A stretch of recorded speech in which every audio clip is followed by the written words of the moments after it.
Hello, everybody. Good evening to you. Hope you're having a wonderful night. So, we're doing another retro react this evening, and it's to a video made by the channel Knock Knock It's Karma, The Seven Deadly Sins, Envy. And it has to do with foodie beauty. So, I've taken a peek at Chantal's current content. She did a mukbang with fajitas, and it was absolutely gross. So not interested. So we're doing another retro react.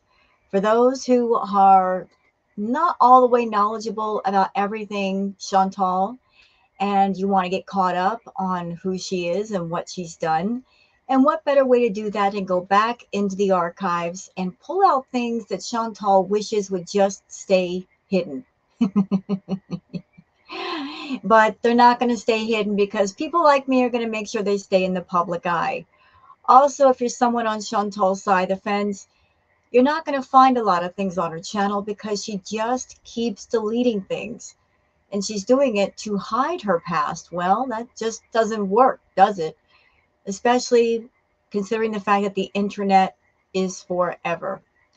So I wanted to react to Knock Knock It's Karma, her video, as well as include clips from Twitter, because there are some very interesting things that I found on Twitter that those of you might want to know, and maybe you're not on Twitter. So before we get into I just can't find words today, doggone it. Before we get into Knock Knock's video, let's get into the Twitter stuff. Oh, and for those who may not know, I guess today is the anniversary of the day when French Fry Girl got BBJ away from Chantal.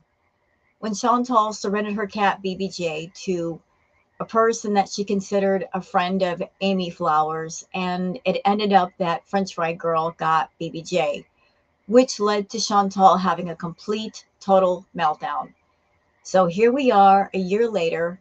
BBJ is very happy and very healthy and doing well, and Chantal is not. And I consider that karmic justice.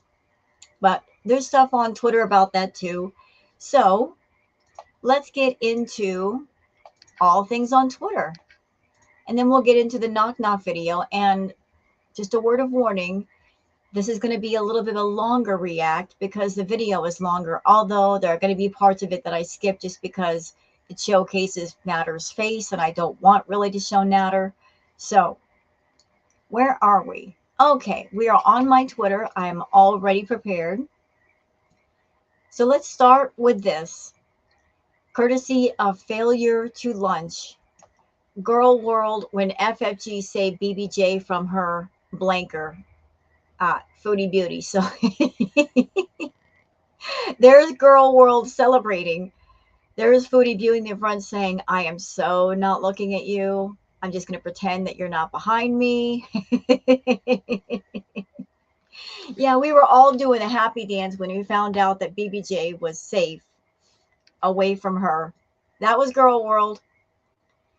And here's a little clip, courtesy of Perfectly Imperfect, and also credit to French Fry Girl, because French Fry Girl did her stream today, and she showed like a very small clip of BBJ. As you can see, she's very much alive, although it's strange because in one of her more recent clips, Chantal was talking about BBJ like she had passed away, saying, rest in peace, BBJ. Because as you can see, BBJ is perfectly fine. And she was sitting there eating a treat. And look at the difference in BBJ. She's all the way filled out. She's not skinny anymore. And she doesn't have the bald spots. So she's doing so much better since being away from Chantal. Isn't it something that whenever something comes in contact with Chantal, something living, it always suffers. But the moment it's away from Chantal, it gets better. I'm sensing a pattern here. So moving on, and my mouse pad is being a bit of a jerk. All right. Okay, so Miss Robinson talking about Chantal, saying she's getting a shout out from an Arabic channel, and their subs are commenting on her latest video, most encouraging her and welcoming her into Islam. Can't wait for the fallout when they learn she's fake. So a little bit of news about that. So it seemed that Chantal has contacted a channel that they do sub for sub, where they basically sub to each other or encourage people to sub to another channel. So she's reached out to this channel, and this channel might be sending her some extra subscribers. Now, Chantal has a goal to reach 100K by her birthday. Her last birthday, she got her channel back. This birthday, I believe she's aiming to reach 100K and get the YouTube silver play button plaque. She's been wanting that plaque for the longest, just for bragging rights. So she's buying subs and she's contacting other channels to help get her the subs that she needs to reach that number. Although that might backfire on her, because before YouTube sends you the plaque, first of all, you have to request the plaque. They don't automatically send it to you. But then they do a review of your channel beforehand. They audit your channel and make sure that everything is above board, that you are gaining subs organically. And if you aren't, they take the subs away. So this may be a bad thing for her. Okay. A few posts from Mo Translates, and this is from one of her more recent mukbangs. Mo says, it's her doing things like this that makes me think she lives alone. Also, Salah probably made an appearance because YouTube payday is coming up. Nader did the same thing. He made up with Chantal before the 22nd and then made her buy him rugs and groceries. Same cycle, different man. Yeah, that was Nader's pattern. He always made sure to have Chantal come over like a day before or 2 days before payday, and then they would spend some time together. And then once she stopped giving him money or she ran out of money, he would send her back home. But he had her on the clock. He knew when she got paid, he knew when she got the money, and he made sure to get it from her before she spent it all on food and party favors for herself. Another one from Mo Translates. And Mo noticed that no plate for Salah in the video, no portion of food for him. His clothes are not in the laundry. I don't know when she will come to the realization that she isn't legally married to Salah and that he doesn't actually claim her and she lives alone.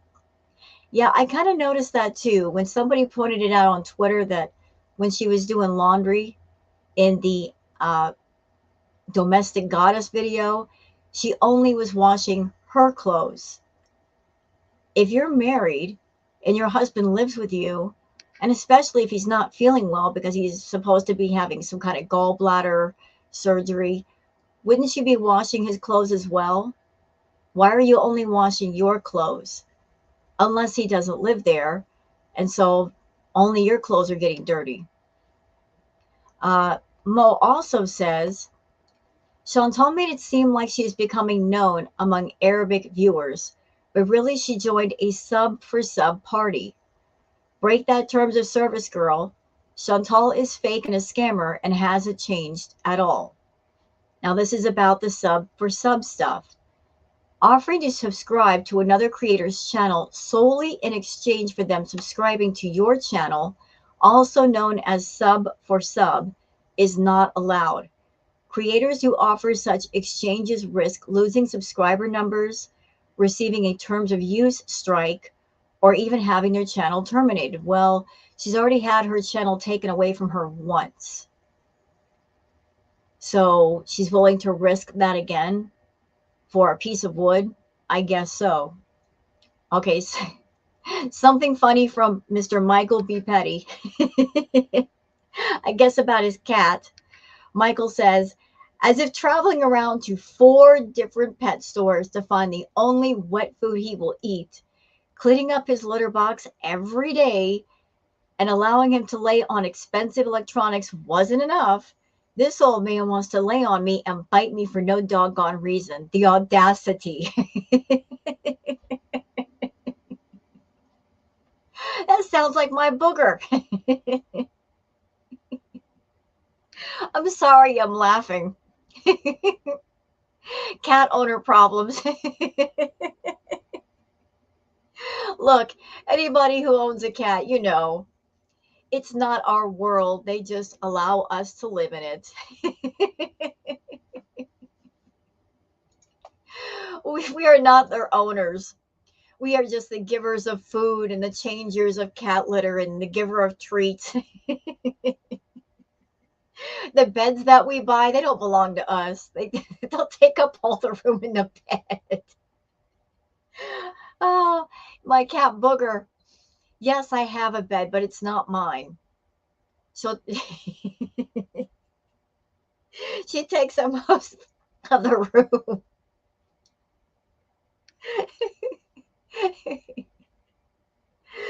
She'll take up 3/4 of the bed.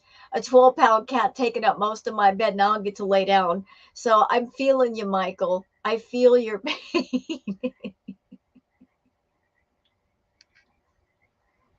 I'm over here crying tears because it is funny. The audacity, the gall. Well, cats have swagger like that. What can you say? Okay. Okay. An interesting tidbit about this sub for sub stuff with Chantal from Mo. Mo says, thanks to Racks and Rolls and Two Tailed Caperer, they found the Arabic channel to Cat 55555, where Chantal's new subs are from. I'm listening to a live stream now, and they give each other subs from each other. Some of their subs are more than from one account. It's all about getting likes and subs. Uh, Mo also says, I'm still listening to the live stream. It sounds like you can win gifts or giveaways, and those gifts are subs or 50 subs. The cat woman keeps saying that she can send them from her server. I don't know what that means. It sounds like bought subs to me. I'm smelling something fishy, and it ain't the Barracuda. Sounds like a place where you can buy subs and likes and engagement and all that kind of stuff. Mo goes on to say, I don't know if these are legit accounts or what. Anyway, that the Catwoman has someone's channel up on the screen and keeps refreshing and keeps saying, come on, people, keep subbing. Also, I have no idea why this Catwoman has so many mods on her channel. Well, everybody runs their channels differently, but it sounds very sus. Mo goes on to say, based on what this Catwoman is saying, you can also buy likes, subs, or views. You can pay her and ask her for any of these things.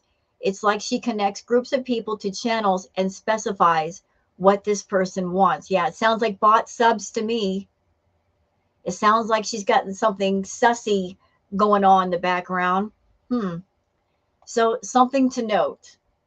So Chantal might be going around the corner and around the block to get some extra subs just to push her over to 100K. Kind of sounds like it, doesn't it? Sure does.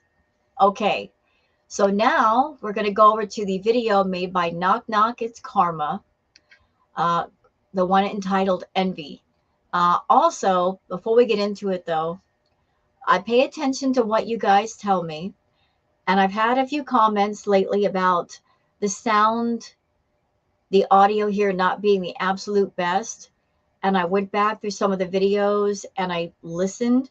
I don't have headphones or earbuds like some of you do. If I did, maybe I could hear the sound a little bit better. But you guys have gotten in the comments and said you could hear like a noise going on, and I could kind of hear it too.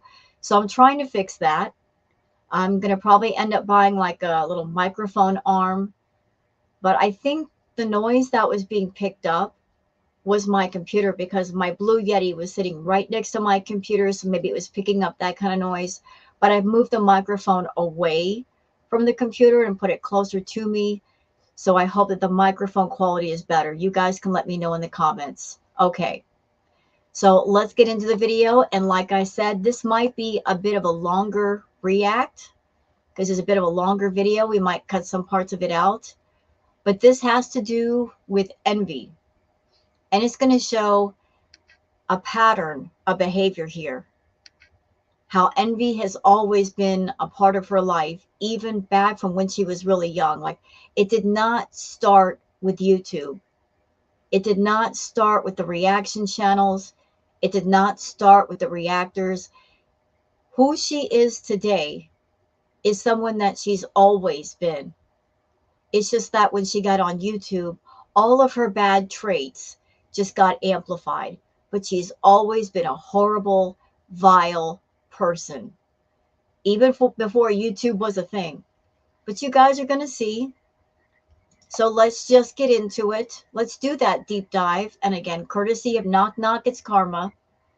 And we'll do some discussing. Okay. So let's do this, y'all. Because apparently I accidentally showed his face on like the video, and he really didn't want me to, and I didn't mean to do it. And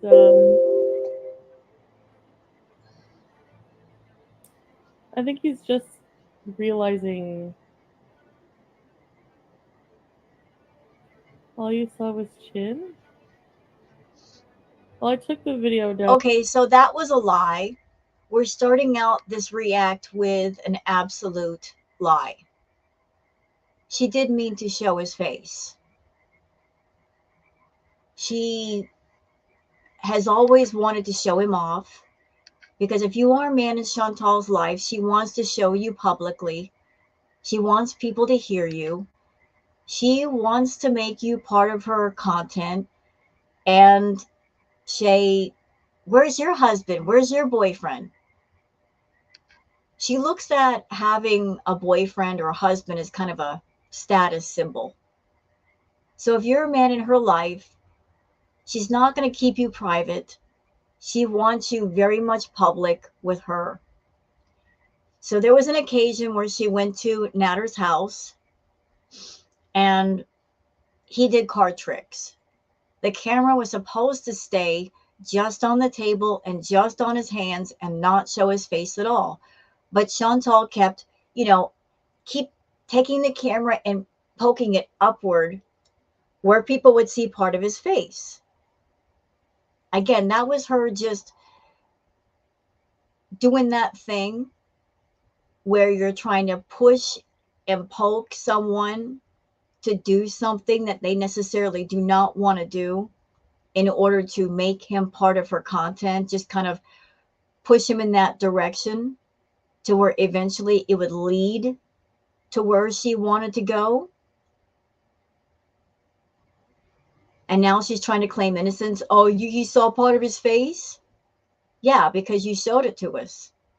Because you wanted to brag about him, about being with him. Although after we saw Nana, we were like, what? She bragged about Natter saying he was so good looking and so forth and so on. And then we saw Natter and we're like, what is wrong with you? So yeah, she wanted to show him off and she did. Anyway, I didn't think I showed his face. I think he's just like annoyed probably with everything I've shared with everybody, like in Yeah, detail. because Natter wanted to be the sugar baby behind the scenes. He wanted just to see Chantal on the side, not have his face shown, not have his name known, just see her on the side and party with her and get some money from her, and that was it.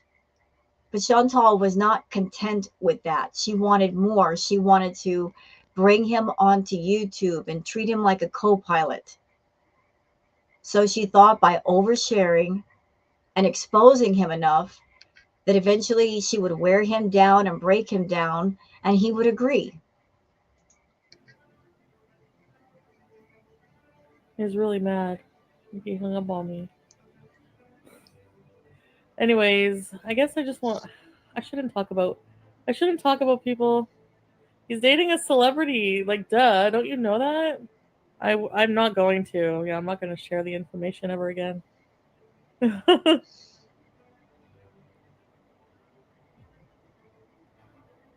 No, people. A lot of people message him like all the time and harass him. Like he's not really happy. And why did that happen? And how did that happen? How and why did people know to contact him? How did that come about? because she overshared. Nobody would have known anything about Natter or how to reach out to him had it not been for Chantal's big mouth. There was one live stream she straight up took her iPhone and she turned it around and showed his name on her phone. She didn't even have the good sense to put a fake name for the listing on her phone for him. She had his real name on her phone when she was calling him. And there's a forum called the Kiwi Farms.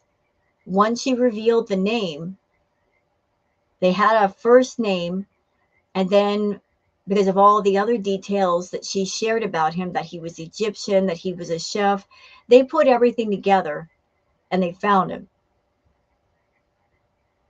If she had just kept her mouth shut, no one would have been able to reach out to Natter. So all of the reveal and the exposing and him getting angry was her fault. About that. So it's my fault because I accidentally showed his name on camera, you know. So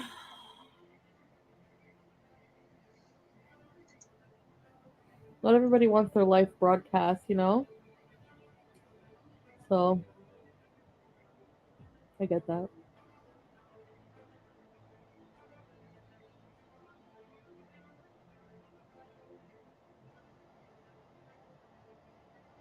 You know, Chantal exposed Natter with a purpose, and the purpose, actually, there were many purposes going on here with her exposing Natter. There was the purpose of claiming him. It's weird because she wanted him to claim her, but she also wanted to claim him and make sure that every woman who was watching knew that he belonged to her. So by talking about him and showing him in a way, she was claiming him. Like, this one's mine, stay away, this is my territory. There was also the purpose of, by revealing him and exposing him enough, make him part of her content and kind of push him into a place where he would eventually come on camera with her. So she would have an offline relationship of sorts with Natter, but also an online relationship as well, which she wanted to brag about. So what she did with multiple purposes in mind, all in the name of having a guy around her and configuring things to where he could not escape her. I get that.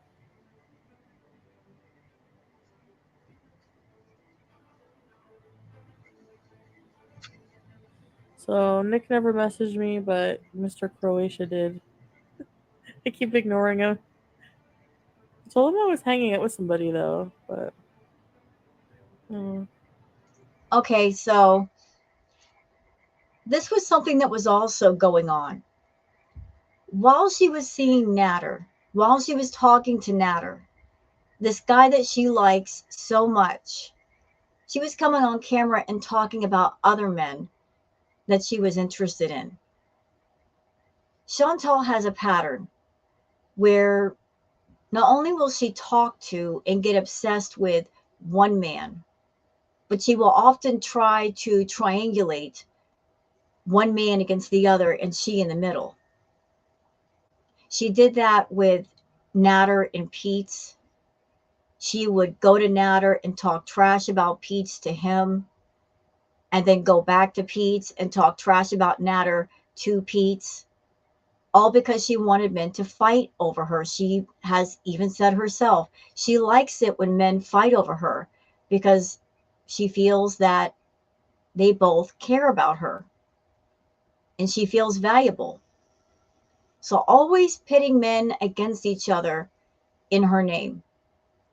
Also, when she was seeing Natter, her ex-boyfriend BB, she would bring up BB to Natter. Imagine that.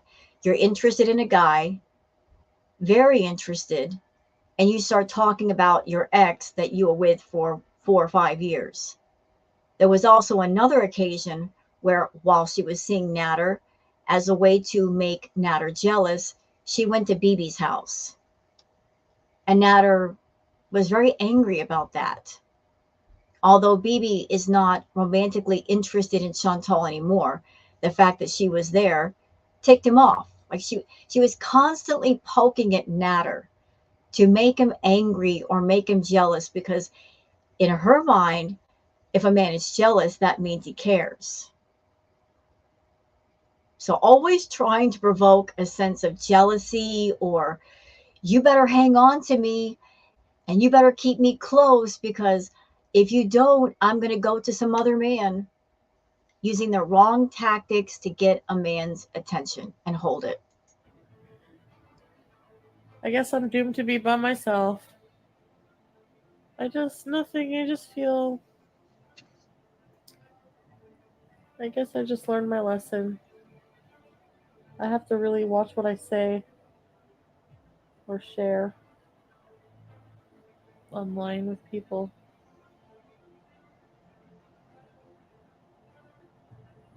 I'll be back later. Bye, guys. No! I have something I have to do, like for real. I'm not joking. So I just need you guys to understand. I can't bees, but I will make it up to you with a huge bee session. I won't forget you guys. I mean, I just feel so stupid that I shared so much. Like, what do I think this is? TV? Reality TV? I know, guys. I literally just said I'm staying home for the weekend. I am. It's just that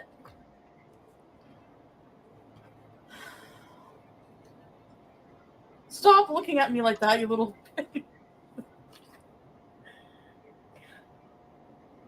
It's just that I seriously have to do something.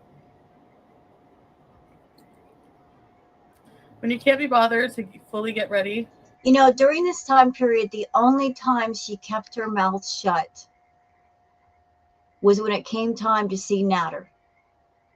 Everything else she overshared.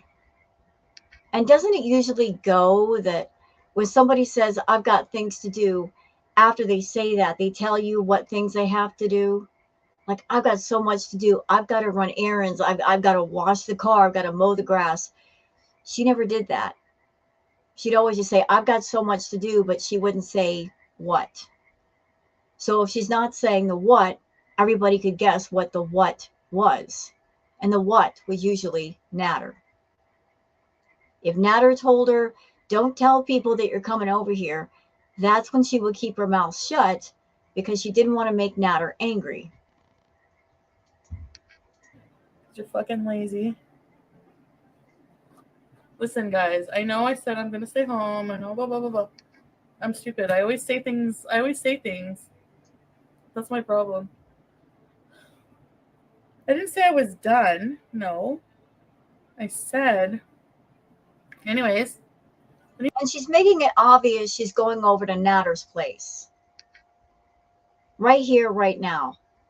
Look what she's doing. She's sitting there fixing up her hair, like smoothing her hair, like she's getting ready to go on a date. We know where you're going, Chantal. We know where you're going. Why bother lying? I didn't even say I was going there. I have something I have to do. Liliana! You guys? Look at my hair. It's a hopeless cause.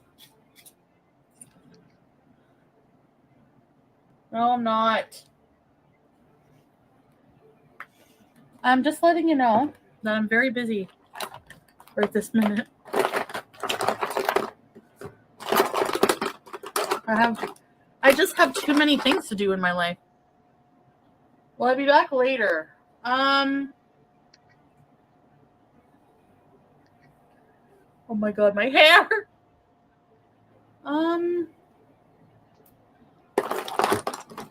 You know what? I don't even know what to say. I don't know what to say. Like, I just feel like I'm getting a lot of shit from everywhere.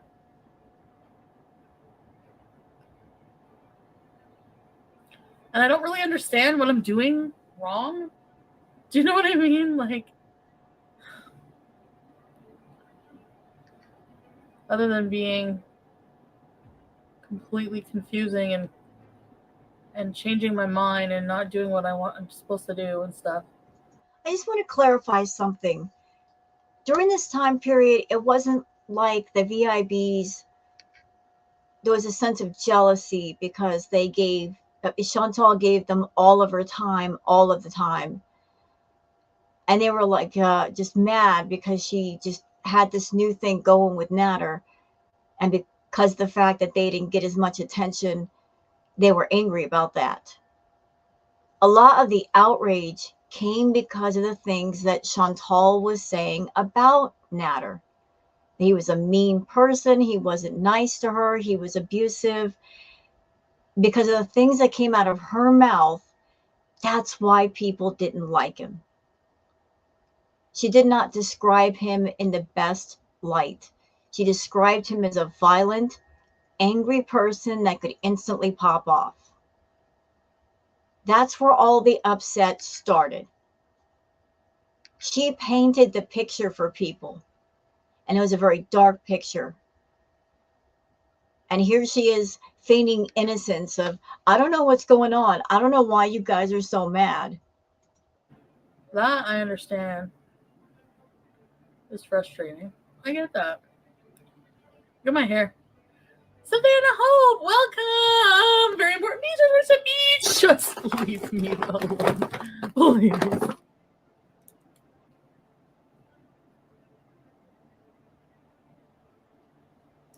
Clean my room. I need to clean my room like a teenager because I'm so messy and irresponsible. It's not what you think. Well, I mean, I'm not ditching you for that. You know. Look at my hair. It's so messy. 250. A large has 500 calories. Rebecca Riley, welcome to Very Important Beezers. Ready, set, be.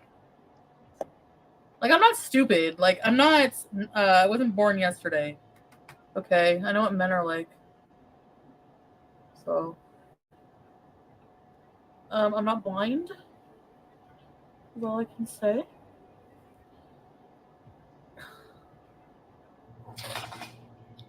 I put my lingerie in here. Yeah, imagine that. Imagine that, y'all. He's so horrible. He's so hurtful. Yet she's going to his house with lingerie. I can't relate to you, Chantal. The way you describe Natter and you're going over there in with lingerie. I'm just having fun, guys. Seriously. Oh yeah, baby.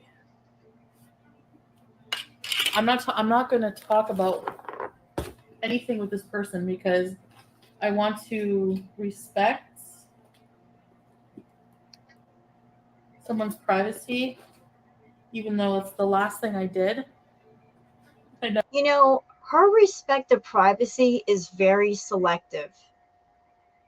She respects privacy when you're good with her, when you haven't made her angry.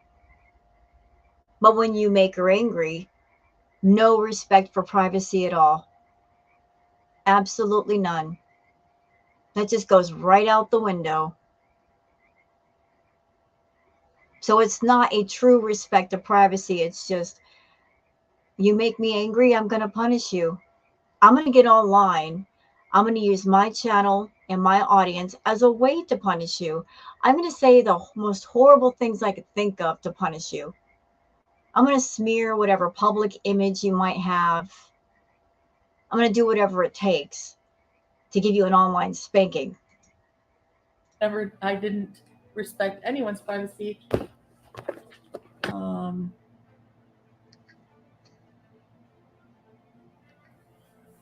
He can do what he wants. I'm not going to be that type of person.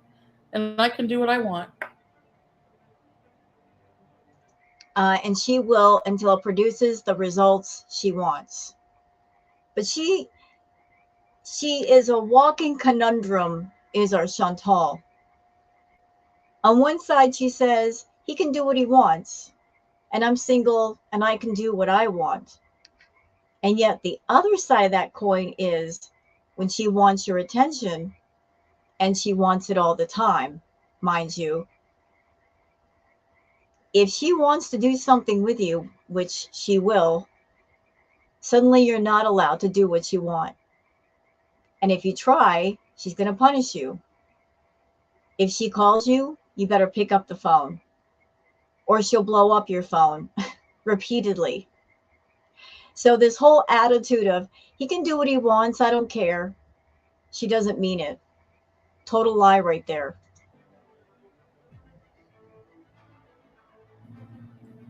Right? That's how it goes. That's how it goes. You people, I swear.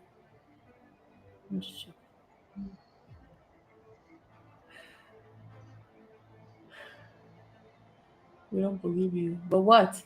I don't care. What don't you believe me about?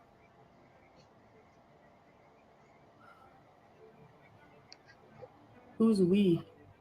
Which we is a collective term, which means none of you are thinking for yourselves. I know people just want to create drama and like, well, we're gonna message Chantel's boyfriend and blah blah blah. I'm not gonna pay attention to you. I don't care. Do what you gotta do. She does care. Jealousy governs her. It always has. And you guys are going to find out just how deep envy and jealousy has gone with Chantal. It goes all the way back to our early years, way before YouTube, back to her teenage years, back to her childhood years. It's something that she's always had within her. But she has a plan to make sure no one wants him. Talking about Natter. Everywhere that Ah, this is a piece of footage that I've shown on my channel before. This piece of footage, she was over at Natter's place in his bedroom, wrapped in a sheet. One of her VIBs asked her the question, have you ever given serious thought to what would happen if Natter decided he wanted to be with another woman and dump you? And her answer is, I think about that all the time. You know, if you're a woman and you like a man and you answer with, I think about that all the time, that means you know he doesn't love you. Because if he loved you, you wouldn't think about it all the time. It wouldn't be a concern of yours. But if you think about it all the time, that means you don't really have much of a connection, do you? But she said, I think about it all the time. And then she said, I've got a plan.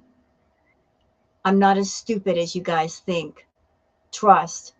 Something about an Aries. So she was very concerned that although she was giving Natter all kinds of money and she was paying his rent and paying for the phone bill and putting him on YouTube and creating a channel and everything for him, all the gifts that she was giving him, she was concerned that despite all of the material goods she was offering up, that he would take all of that and go elsewhere and leave her behind. But she already had a plan in mind to trap him with her or punish him. She already knew what she was going to do. And I knew at this moment what she was going to do. Because Chantal's a dirty player. She finds out stuff about you, information that she can use to her advantage. And then when the time is appropriate, She will use the information to gain the advantage. She knew about Natter's criminal past, so it would stand to reason that because he has a criminal past, she was going to use that to her advantage to threaten him with jail or jail time. And that's exactly what she did by threatening to go to the cops and have the cops put on him. They were hoping to set him up financially, and that one day he will give you the boot and give everything you deserve to someone else. I think about that every day, actually. So even with all the things she gave Natter, she was still insecure because she knew he didn't like her like that. He wasn't really in love. All she did was rent time with him via money and gifts and party favors. She was just renting time with him. But renting time with somebody, paying for services rendered, does not mean they're going to fall in love with you, which is what she really wanted. In my opinion, I feel in the beginning it was a business relationship. You let me talk about you on my channel. You become part of my content. I will give you financial compensation and gifts.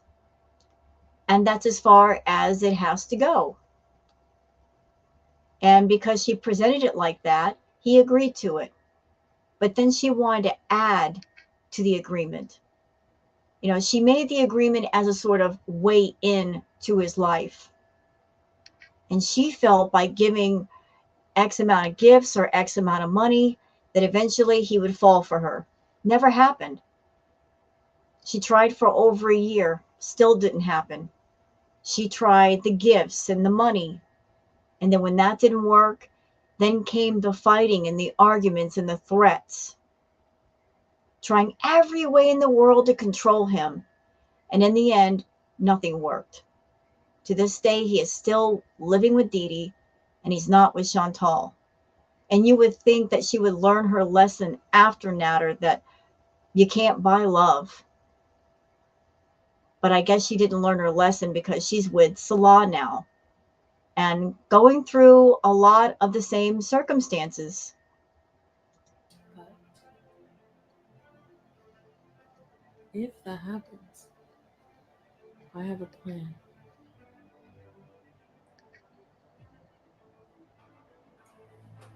I'm not as stupid as you think. Trust. Savage, don't hate me. I have to go get my charger.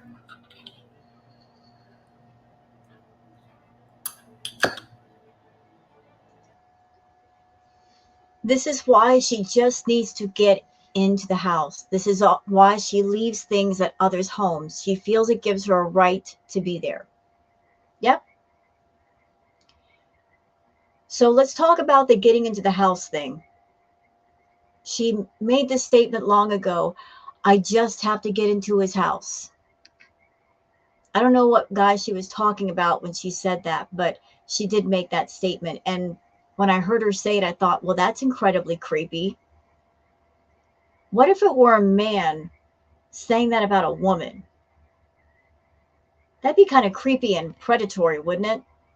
What it doesn't change just because she's a woman talking about a man. But in Chantal's world, why is it so important for her to get into a man's house? I feel it's for a couple of reasons. The first, because she feels if she gets into the man's house, that they're getting closer as far as a relationship. The second reason, because she can mark her territory by leaving her stuff there. And the moment she starts leaving her possessions there, they can't get rid of her. She'll always have a reason to call and bother that person. She was with BB for 4 or 5 years. And even after they broke up, she made sure to leave her things over at BB's house just so she could call and talk to BB and bother BB and go over there and act like she was getting her stuff. You know, she doesn't want whatever man she's with, even after a breakup, to be able to shut her completely out. She wants access to that person.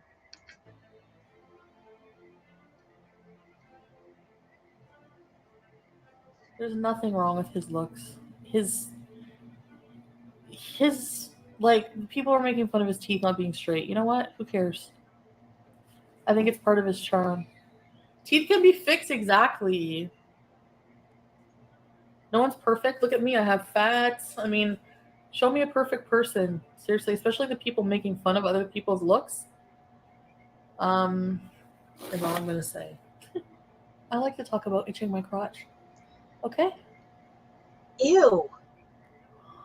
Welcome to Very Important Beezers. Gone. Live streaming when your grams is sick in the other room. What are you talking about? What are they talking about? I can give some insight to that. So she did a live stream. I think it was at her uncle's place. It wasn't at her house, but it was at a relative's house. She was in the kitchen live streaming, and you could hear her sick grandmother in the other room moaning in pain. And as much as Chantal likes to say she loved her grandmother, she cared about her grandmother, she, we, all of us could hear on the live stream the moaning and the groaning in pain. Chantal didn't react. She didn't tell people, guys, something's wrong with my grandmother. I'm going to go check on her. I'm going to end the live stream now. She just kept her live stream going. So, yeah, I remember that. Her grandmother was passing, but she was too busy consumed with her lust and envy for Natter. Yep. That entire year that Chantal was seeing Natter, her grandmother was very, very ill and in hospice. Chantal went to go see her grandmother once, even though she knew it was close to her time. She went to go see her grandmother one time. And that one time that she went, she made sure to take a picture of her sick grandmother in her bed, taking a selfie, and then posting it on her channel, which I thought was completely inappropriate. That's a picture that should have been kept private, but that's just my opinion.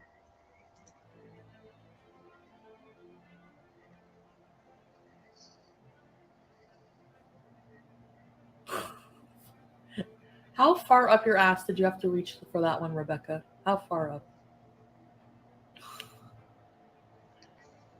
Did you give yourself a colonoscopy? I bullied my younger sister, says who? You did. Says you, Chantal. She admitted in now deleted video she bullied her baby sister out of jealousy. Yep, the envy thing. She was jealous of her younger sister because her younger sister was a baby and got attention as a baby. And Chantal, before her baby sister was born, was the baby of the family. And she did not like the competition. It's that envy thing.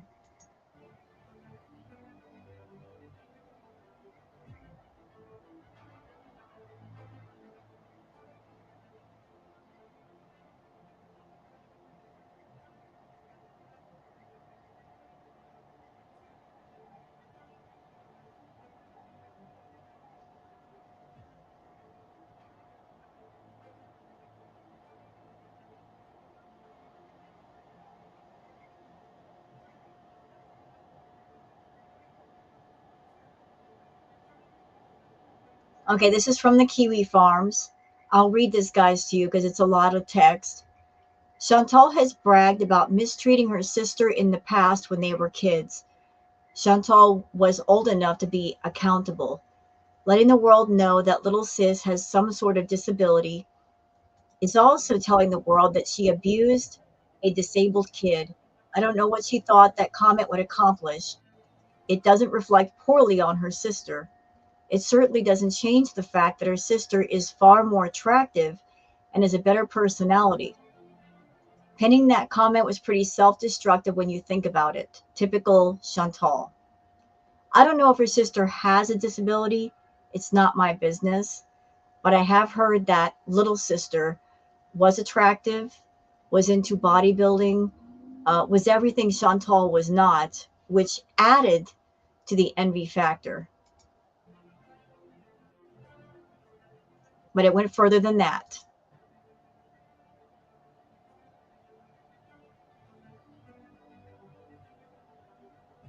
And when? What? She was 11 years old when her sister was born. She was more than old enough to know better. I bullied my sister? That's why we're so close? They're not close.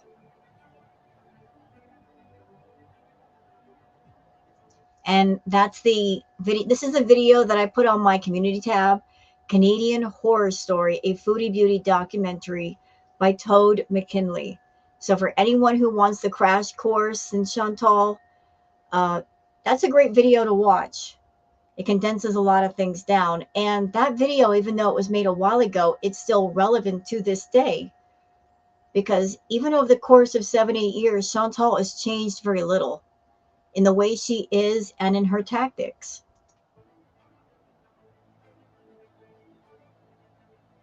And this was pinned by Chantal. Here's a comment that she made. I should mention that my little sis has a disability, thus the mildly antisocial behavior. Somebody can be antisocial and not be disabled, Chantal.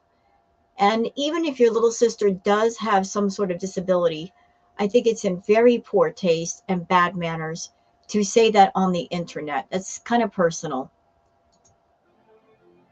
Oh, you mean sibling fights when you're younger?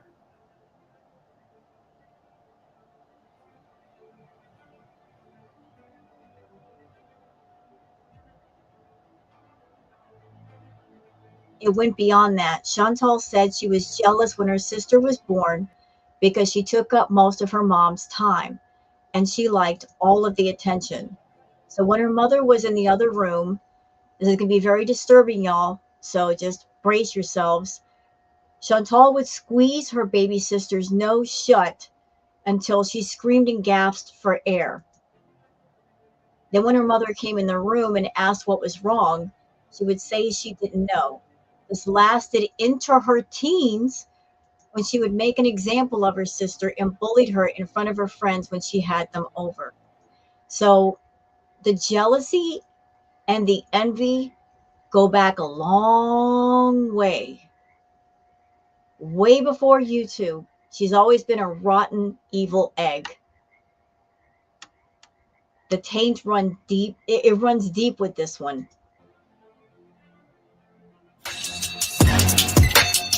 Okay, so we got to turn off the music right here. There's a lot of text here, so I'll read it for y'all.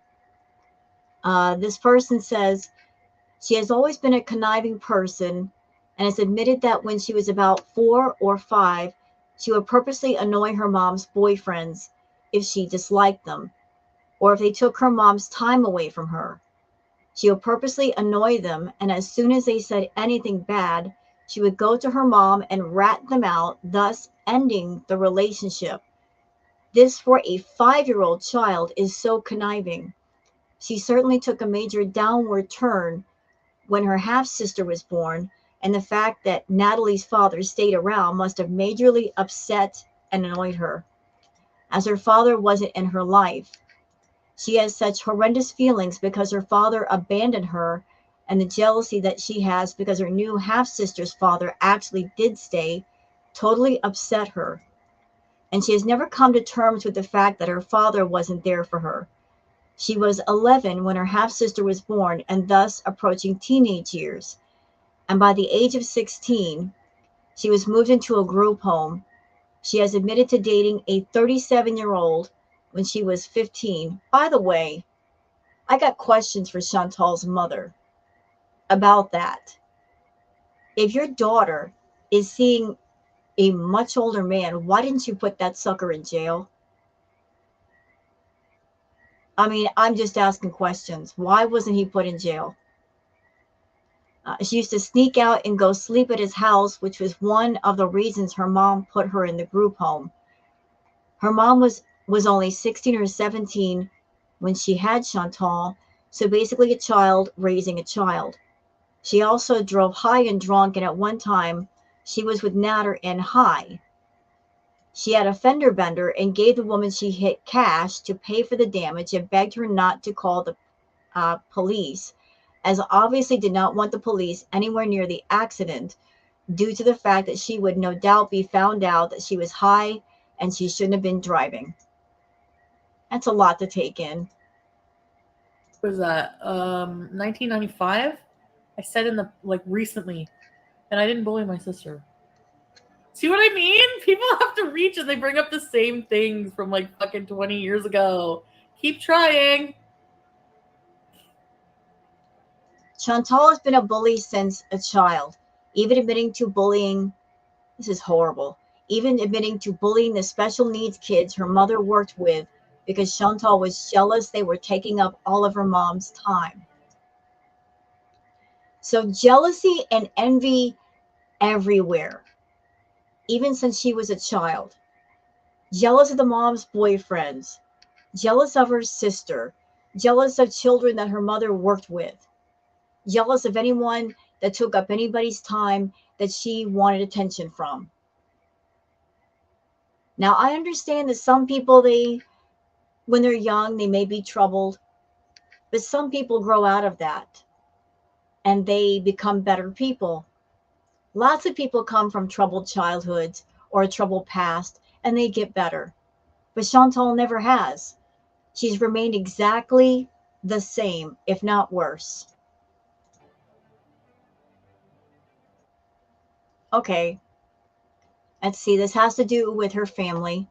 Chantal's much younger sister, Natalie, whom she bullied in childhood, is a hobby powerlifter who lives with her boyfriend. Nat is a normal woman in good shape and very physically attractive compared to Chantal. Chantal often claims his sister has a mental disability and belittles her for it, but no evidence has emerged of thus being the case. And many speculate Chantal is simply envious and resentful. Kim, Chantal's mother, had Chantal in her teens. Kim talks exactly like Chantal and has provided some of the parenting that created her, but is obviously a good deal more functional than Chantal. Her dog Buster, yay Busters! Buster is Chantal's mom's dog. Buster hates Chantal. We support Buster over here. And is celebrated by Kiwis for always scowling and barking at her. Buster knew what was up. Buster knew.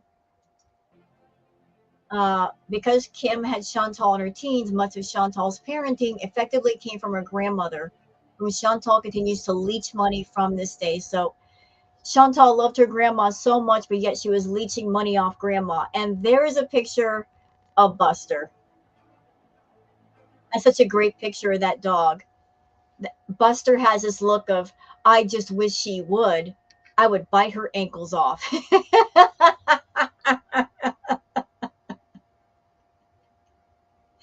Buster has that look of no F's given. I love it. Gotta love animals. They're so they just know. They know a bad egg when they see it.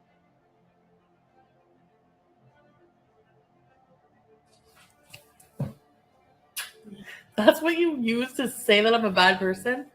I used to fucking argue with my sister.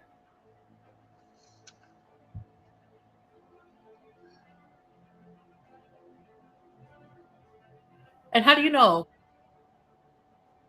Yeah, you told us with your own mouth while you laughed and thought it was cute.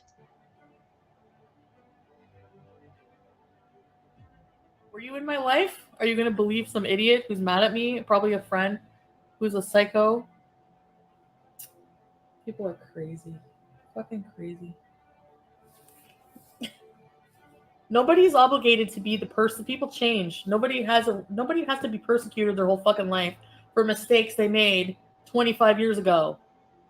Yeah, but according to you, you just said you didn't make any mistakes, right? You just said that you never bullied her. It was just sibling rivalry and arguments, which are not that bad, but you're kind of self-confessing here. So what mistakes did you make, Chantal?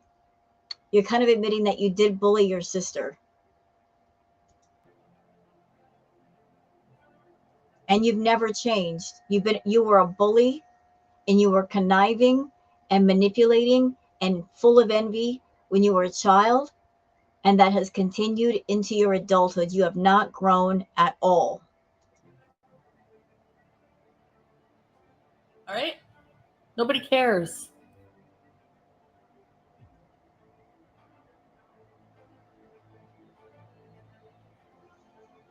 And if you do care about what I did in 1995, you have a more sad and pathetic life than I do, and you just proved it again. So,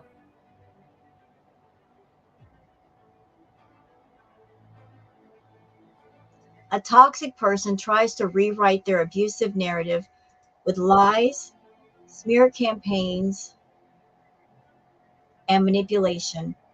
Oh, and gaslighting too. Like to gaslight people. Let's not forget that one. right, baby J? Ow! All right, I'm gonna go get laid. I'm just joking. Sometimes I like saying things just to piss people off, because why not? I wish he knew how much we enjoyed the magic tricks. Yeah. Well, I'm gonna make sure he knows. Of course you are, because that was the point, wasn't it? You went over to his house because you just have to get into his house. So you got in his house, you talked to him and persuaded him to let you film him do card tricks. Then you purposely show part of his face as a way to further expose him as a means of control and manipulation. Once he got further exposed and bothered, that was you pushing him to be on YouTube with you, to not only be part of YouTube with you, but also kind of push him into a relationship. There was a purpose to what you did. There were several purposes. Like, why are people even meddling with this in the first place? This is just somebody I'm seeing. This is just somebody I'm seeing. We're gonna message Chantel's boyfriend and blah blah blah. No, he wasn't just somebody you were seeing. Because when you just see somebody, you don't actively pursue them to be on YouTube with you. This is just somebody I'm seeing. Like, why are people going flipping out, doxing everybody on Twitter? Like, what? I don't understand what the commotion's all about. Okay, so I like somebody. Why are you even trying? Why would you even try to, like? I don't understand what kind of crazy people are out there. I'll see you guys tomorrow. I had plans with him today, kind of like I made plans with him like to come over, and then he calls me like around 4 or something. Oh, one of my really good friends is coming down from like Montreal, and he's staying at his cousin's for 3 days, and he wants to take me out. We want to go out. Like, I want to see him. So I'm just like, okay, what about me? What about you? And I feel Now I think I remember what happened before this. So if I'm not mistaken, she spent 2 whole weeks over at Natter's place, just in his face. And Chantal is an annoying person. How he put up with her that long, I do not know. He must have been flying on party favors for 2 weeks straight to put up with her. But he put up with her for 2 weeks. And then he wanted to go out and just spend one day away from her with his friends. And she was having a meltdown over that. selfish. It's not just that. It's just like, it sounds like an excuse to me. So anybody wanting to spend time with somebody other than her, to her, it's always going to sound like an excuse. Oh, you just don't want to see me. Well, what if he doesn't? So what? He wants to spend time with somebody else besides you. You are not the entire universe, Chantal, although you'd like to be. I think sometimes you try to compete with the sun for the center of the universe. That's how narcissistic you are. Sounds like an excuse, like it's COVID.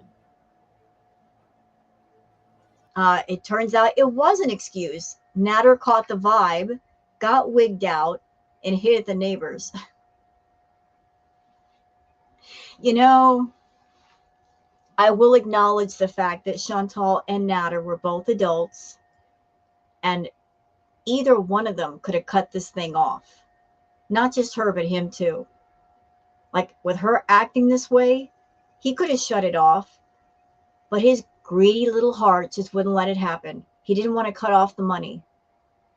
He didn't want to stop her paying for everything. So when you play with crazy, you get crazy, don't you? Never stick your penis in crazy. And don't let crazy stick its penis in you. But you don't play with the crazy. Like you don't walk up to the dynamite and light a fuse and expect it not to explode in your face. So he chose to do a dance with chaos, and chaos happened.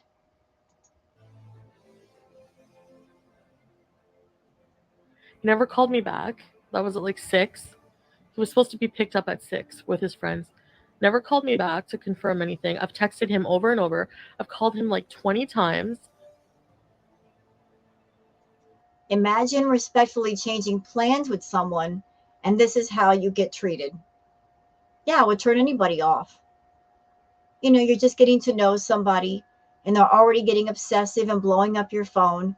It would turn anybody off. It would make them not want to spend time with that person because you're not even like deep into getting to know the person and they're already showing you these behaviors. Of course, you're going to go, no.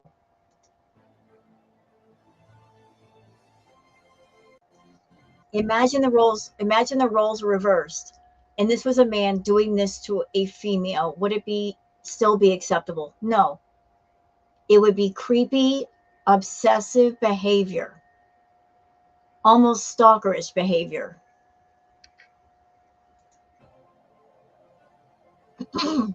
I'm done. I'm like, you can't even respect me enough to think of me. Like, you're not thinking of me if you're not thinking of me to call me back. She has unattainable expectations. She wants him to think of her and only her. Yeah, and make his entire world about her. You're not allowed to have friends when you're with Chantal. You're not allowed to have a social life. You're not allowed to have hobbies and interests. Everything's got to be her, her, her, her, her all the time. This is what narcissists do. All of your energy, all of your time, all of your focus has to be on them. You're not allowed to be yourself. You're not allowed to have personal freedoms because they want absolute, total control. And to make sure they get that, you have to be focused on them. If your focus is going elsewhere, their control, their manipulation might be threatened. One thing about control freaks like her, they don't like the idea of any outside influence or interference.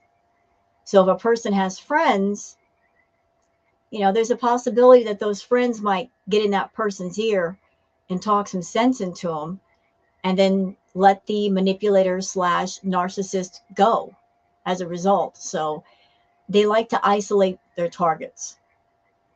A narc will always try to isolate their targets.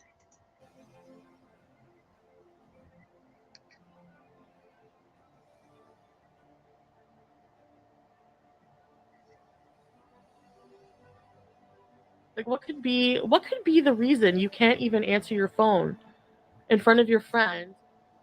This is paranoia.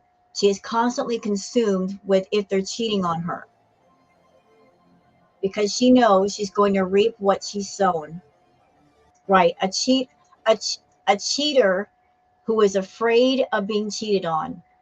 Someone who's cheated on men in the past multiple times, afraid of being done to her what she's done to others, running from her own karma, running from the consequences of her actions.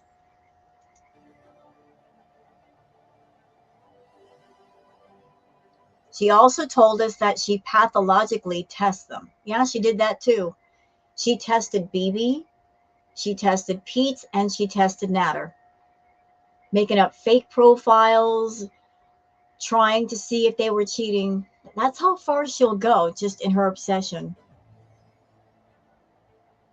Be like, either you don't want him to know about me, either you're full of shit and you're a fucking liar and you're not with him, or you know what I mean? I spent every single day with him, you know? I feel like he doesn't really want to want to see me as much as I want to see him. Can I just say something about that? I've been married twice, and I realize that there are couples out there that they could spend every single waking moment together and they're happy. And I applaud you if you've got that going on. There's nothing wrong with that. But I'm the kind of female that, even with my marriages to my husbands, I love them and I wanted to spend time around them, but I also wanted time to myself. As much as I loved my husbands, I would have those moments where I'd be like, I just want to be alone for a while. And it had nothing to do with not loving them or wanting to cheat on them or anything. Just sometimes I just didn't want anybody in my face. I just wanted to be alone and be at peace. It is possible to be in a relationship and have your private time and still love the person that you're with, but she could never have that attitude ever.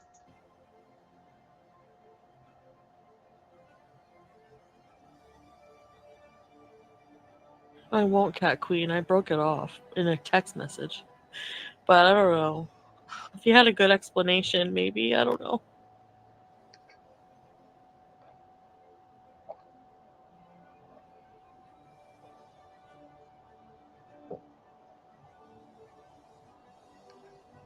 To me, there's just no excuse why you can't even call me. All right. So I titled this Snake Charmer because And I'm just going to point this out. During this time period, you could always tell when she got attention from Natter, either with a phone call or a visit, because she would come on camera all glowy like this. Chantal lies, but Chantal also tells on herself. So when she came on camera acting this way, she got some kind of attention from Natter. Like he was literally her, and I got to say this because of YouTube, her rug. Add a D to that. She liked to get high on him. And when she had no access to him, that's when she would start to get irritable because she wasn't getting her fix. But take note of this happiness, the happiness of being near a man that you swear is abusive to you. Is that normal? Is this the kind of demeanor that somebody would have being around somebody that's allegedly abusive? I don't think so. But we're talking about Chantal, though. this man is like a snake charmer. You calling yourself All a right. snake? So basically, I am the biggest arsehole on the planet. I'm the biggest crazy freak. When I think of how I behaved yesterday, like I don't even feel like myself. So it was him. Hi, Jessica. And I'm like, hello. I answer it, and he's like, I was like, where were you? Right away. He's like, what's all these messages? What's all these phone calls? I don't know if anyone will believe this. I sort of believe him just because of how things went down with his phone. Like he said he left his phone at home. He left his phone at home. I don't remember if he said he forgot his phone or he left his phone at home. But I consider that kind of sus that he left his phone at home. Why would somebody leave their phone at home if they're going out with friends? I could only think of one reason, because he knew that she would be calling and he didn't want to deal with her. Not while he was with friends, because if he brought his phone with him and the phone started blowing up, there would be questions from the friends. And then if he answered the phone, she would keep him on the phone all night and ruin his good time. So I could see why he left the phone away from him because of her. It makes sense because when I tried him from the different number, the unknown number, he didn't answer. It was the same thing. I called him so many times like a crazy woman that I actually killed his phone. Like at one point before I fell asleep, his phone started going straight to voicemail. And which means like it sounded to me like it died. And then it makes sense to me because when he called me, he said, "I come home, my phone is like dead." But that sounds like such a bad excuse, right? I'm like, he's like, "I come home, my phone is dead," which makes sense with the why all of a sudden went right to voicemail near the end of the night. All night it was ringing, ringing, ringing, ringing, ringing nonstop. Like if he was really annoyed, he probably would have just like. And again, I'm just pointing this out. We're not talking about a 16-year-old here. This is the behavior of somebody in their mid 30s. This obsessive, insane behavior, controlling, manipulating behavior that's just completely off the wall. um, he said he was like with his guy friends, like his friends from like Egypt or whatever, that came to see him. He was there. They were playing cards and stuff, and he loves playing cards. Um, I don't know. I don't know. I'll never know if it's really true or not, right? So I have to make a decision what to believe. Started talking to me like he does, and then I was just like, oh, like get you need to come here right now, like come over, come over. I miss you so much. Like just like not like mushy. Like what is how does he talk? It's like pillow talk and like sex talk. Like it drives me crazy. You know, the funny part about Natter and Chantal, what's hilarious is that what we have here, folks, is two scammers, two liars, two manipulators, two con artists that met up with each other and they underestimated each other. He looked at her and thought, oh, she's just some overweight, stupid broad who's thirsty for love. I can talk her out of all of her money and it's just going to be no hassle. She's so weak. And she looked at him and thought, oh, he's some desperate, no money, pathetic loser. I can wrap him around my finger. And then they locked horns. And then they found out too late that they underestimated each other. And all of the battles that happened was because they underestimated each other. So the back and forth and the tug of war and the mind games and the control games, all between two people who were alike in all of the wrong ways. Yeah, I overreacted. Like I acted like a complete insane person, like a child, like a. I'm embarrassed. I am so embarrassed. I mean, her arrogance was her downfall. She thought she was the smartest player, but the player got played. Absolutely played. And I realize more mature now than I was when I was dating this way. And you know what? You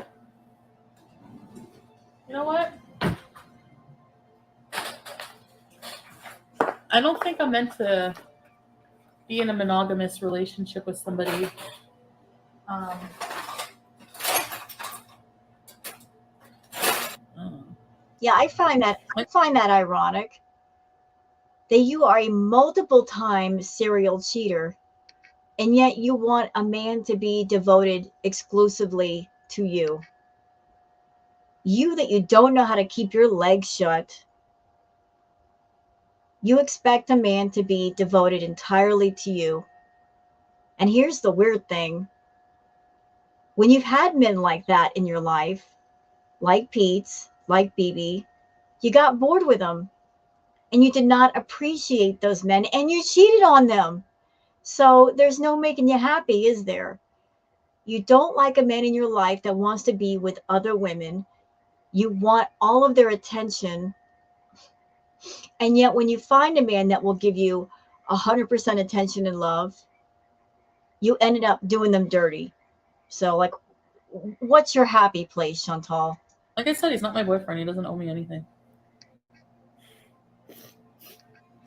You keep saying that, yet your actions are saying something else. True.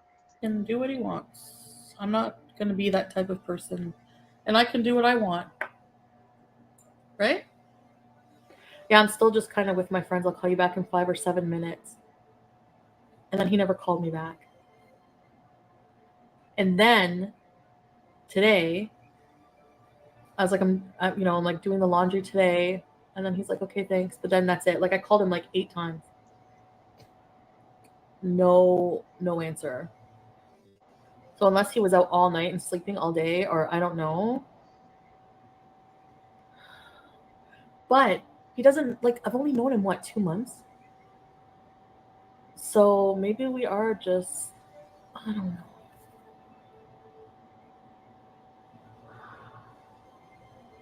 He always has an answer for everything.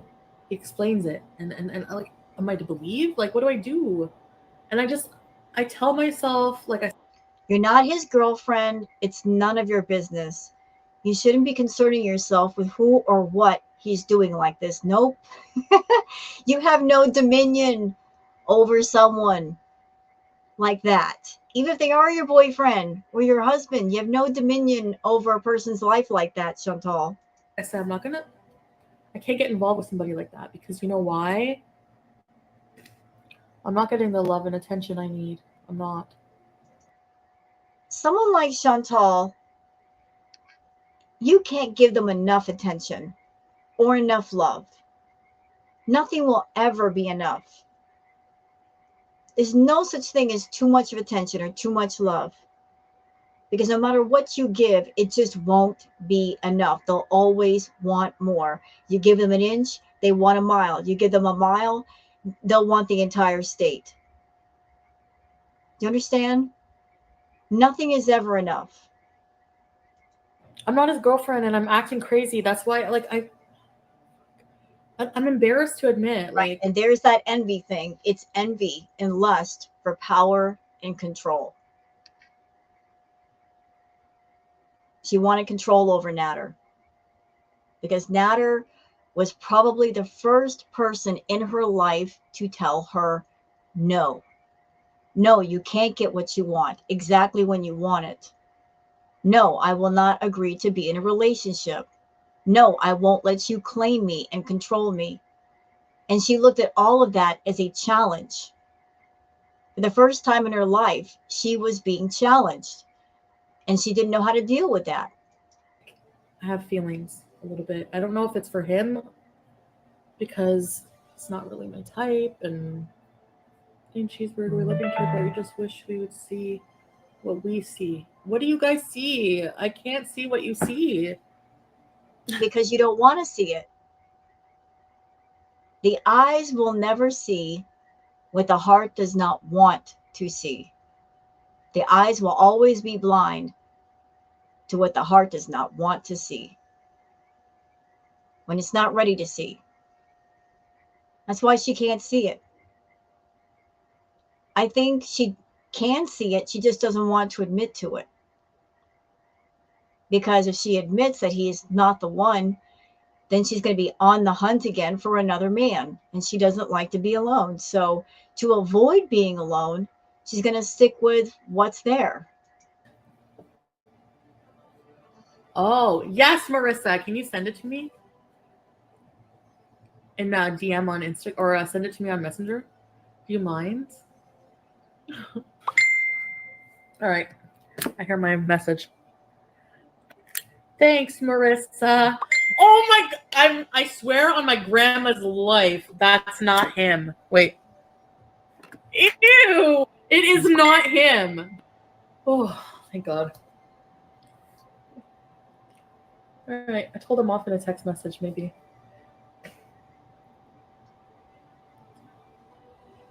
Nope. Sorry to tell you. Your research sucks. You need to read the DMs. L. Ryan. What DMs? I'm sorry, I'm loving the drinking tea emoji thing right there. He told that person that he can stay over every. Actually, send them. I'll know by his texting how he talks. The DMs, I think, are legit, unfortunately. What a piece of shit. You know, she had so many signs that Natter was not a monogamy kind of guy. In the very beginning, it was exposed he was on different single dating sites, hookup sites. Then there was the story of her going over to his house and seeing a lady on his porch with condoms. And then another woman sitting at his kitchen table. I mean, there were so many signs there. She just kept seeing him. And okay, talking about Natter, she considered him a piece of crap because the feelings weren't reciprocated. Even though she's not his girlfriend and he's not her type, she wants control. Yeah, didn't she say a little while ago that he can do what he wants? And she's single, so she can do what she wants. So if that's the case, why would it bother you? It's just a casual thing, right?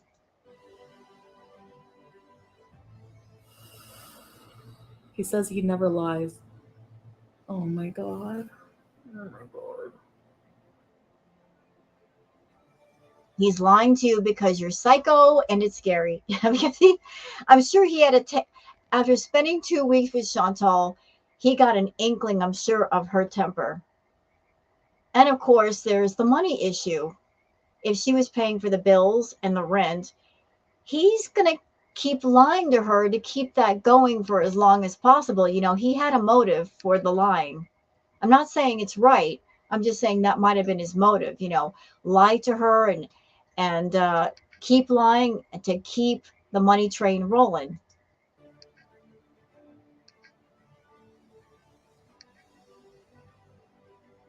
He didn't owe you an explanation. There was no relationship.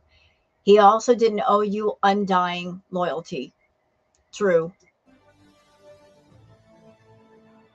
You know what? And you know what? I secretly I knew, and I'm just like, whatever. I don't care. I just want to go and party. But it does hurt that he lied to me. It does. So And this is interesting.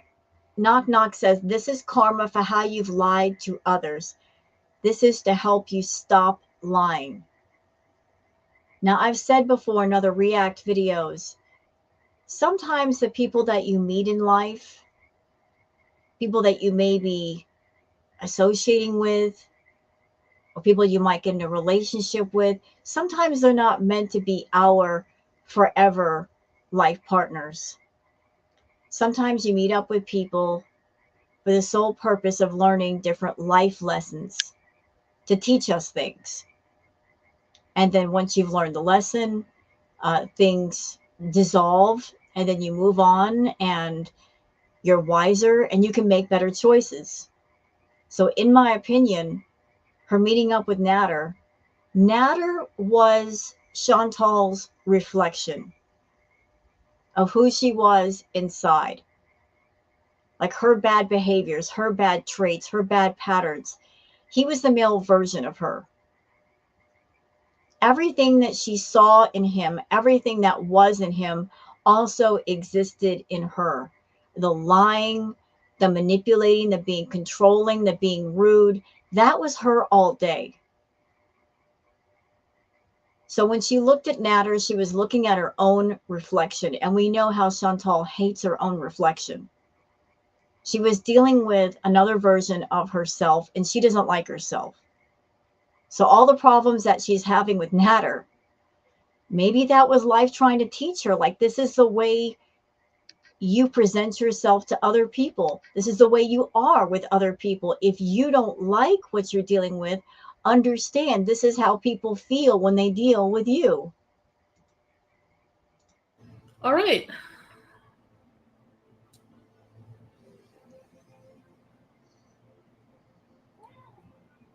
might be seeing this person right now. I don't know.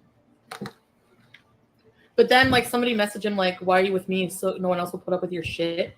He said he blocked her, so it probably pissed him off. I have a hard time accepting reality for what it is, and I also have a hard time not getting my way. And that's important. She has a hard time accepting reality, and she just can't accept not getting her way. Total spoiled brat behavior, mentality. She doesn't like not getting her way. She doesn't like hearing the word no. No is a challenge.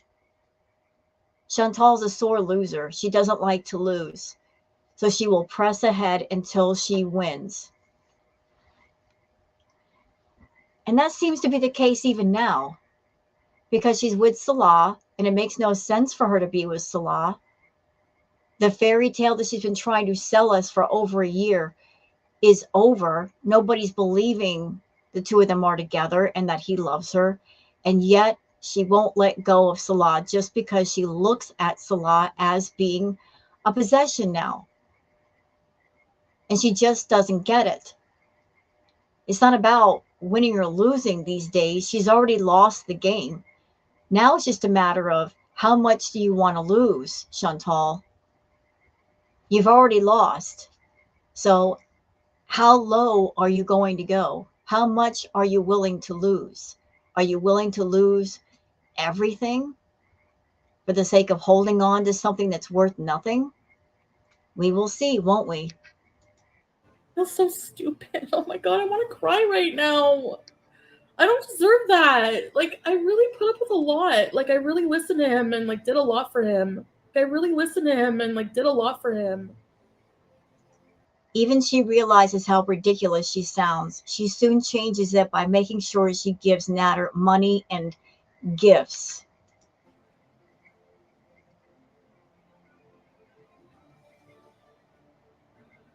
Oh my god. I'm such an idiot. I'm done. I'm so done. I'm not even kidding. I'm done. Are you kidding? He's a fucking slut.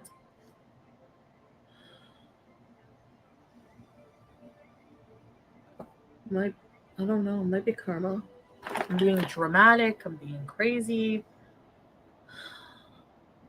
No, I'm not going to his house. Maybe I shouldn't be telling everybody this. What happened to respecting other people's privacy? See, here we go. She's angry with him. She's upset with him. So this is how she's going to punish him, by telling his business all over the internet. And then later on, she gets in trouble for it. And then she comes online and she apologizes to Natter via her YouTube channel. All of this was public spectacle. All of it. Maybe I shouldn't be, like, sharing this, because now everyone's going to think he's a piece of shit and he has no privacy. She knows she's wrong because she's already planning her defense.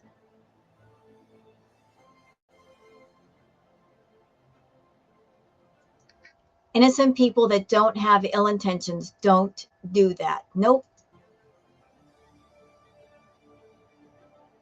I'm glad I found out what a scum. Like you guys don't know half of it. And I really can't share some things. I'm not that kind of person who gets, like, in a fight with somebody and airs all their dirty laundry. I'm not like that. Really? I beg to differ. I wouldn't want that done to me. I did. I aired his dirty laundry, really? I know. You're right. That's what happens when you are with a YouTuber. Anyways, let's go. And of course, after letting her chat work her up, she's going to head over to drop off the laundry. So this is her getting into his house kind of thing. He belongs to me, and I'm going to go over there to claim what's mine. So, of course, she needs an excuse. She's doing his laundry just so she has an excuse to go back over there, which is exactly what she's going to do.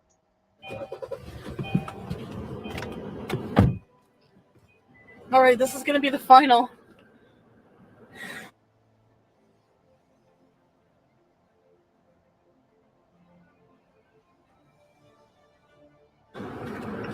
This is going to be it for real.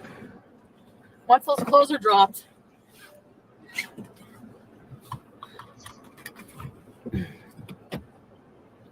it's finito for you, Benito. I have already, you are hearing the DMs. Finito for you, Benito. I have already, you are hearing the DMs. I just wonder what I did wrong. Like, why? Do you know what I'm saying? Like, I just feel like I did so much for this person. I was so nice. I was so nice. He kept saying, you're too nice. You're too nice to me. Is that a bad thing? Fuck. Jesus. You're too nice. Oh, sorry. Let me treat you like shit. See how you like it. Oh. I think Nadia could kick his ass. She loves sowing the contention, and so contention she will reap. All right, I'm gonna go to his house, drop the stuff, come back. Maybe I can get another Slurpee somewhere else.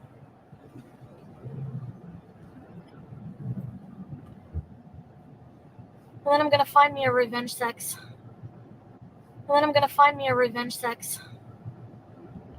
Why am I doing this right now? You're mad and throwing your tantrum to get your way. Revenge, the upper hand, power and control. Only your wants matter.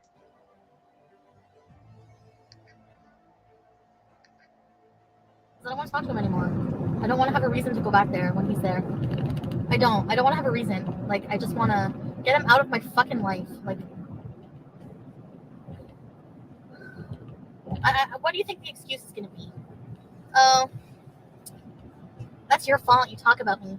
You shouldn't be putting this public. He's going to try to turn it around on me, like fucking narcissist dude. This guy is a pig. You know that? And I bet you any money the reason for him breaking up with... He's like, I broke up with her, my ex, because she didn't like sex enough. Oh, yeah, I believe that. So mad I could kick someone's ass. Like, honestly, just looking at those DMs made me sick. Like, it made me want to puke everywhere. It made me so angry. Like I was, like, it stung. Like, as if he slapped me in the face physically. It was like, you can't tell anybody, like, can I sleep over? Yes. Yeah? Really? When I'm there?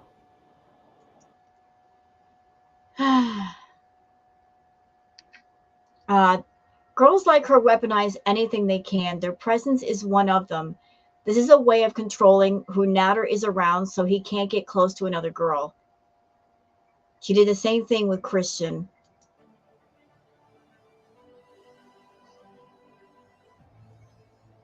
You stupid fuck. Oh my god, I hate him so much. Like, I'm not joking. Like, I seriously hate him right now for doing that to me. Like, after everything. Oh my god, you piece of shit. What a liar. And now I believe he was trying to get rid of me the other day. For the first time that happened, I was like, you're gonna get rid of me? That's a cue. You've overstayed your welcome. You shouldn't have made anyone have to make anyone leave your home. They should leave when asked. This is abuse of boundaries. So you're clingy, insecure, jealous, manipulating, and you're wondering why he asked you to leave his home, why he was trying to make you leave. And this is someone you want to make a life with, Chantal. Then maybe you've got plans to live with this person. But if you guys barely know each other and you're already this obsessive and he's trying to find ways to get away from you, you're not going to be able to live with him.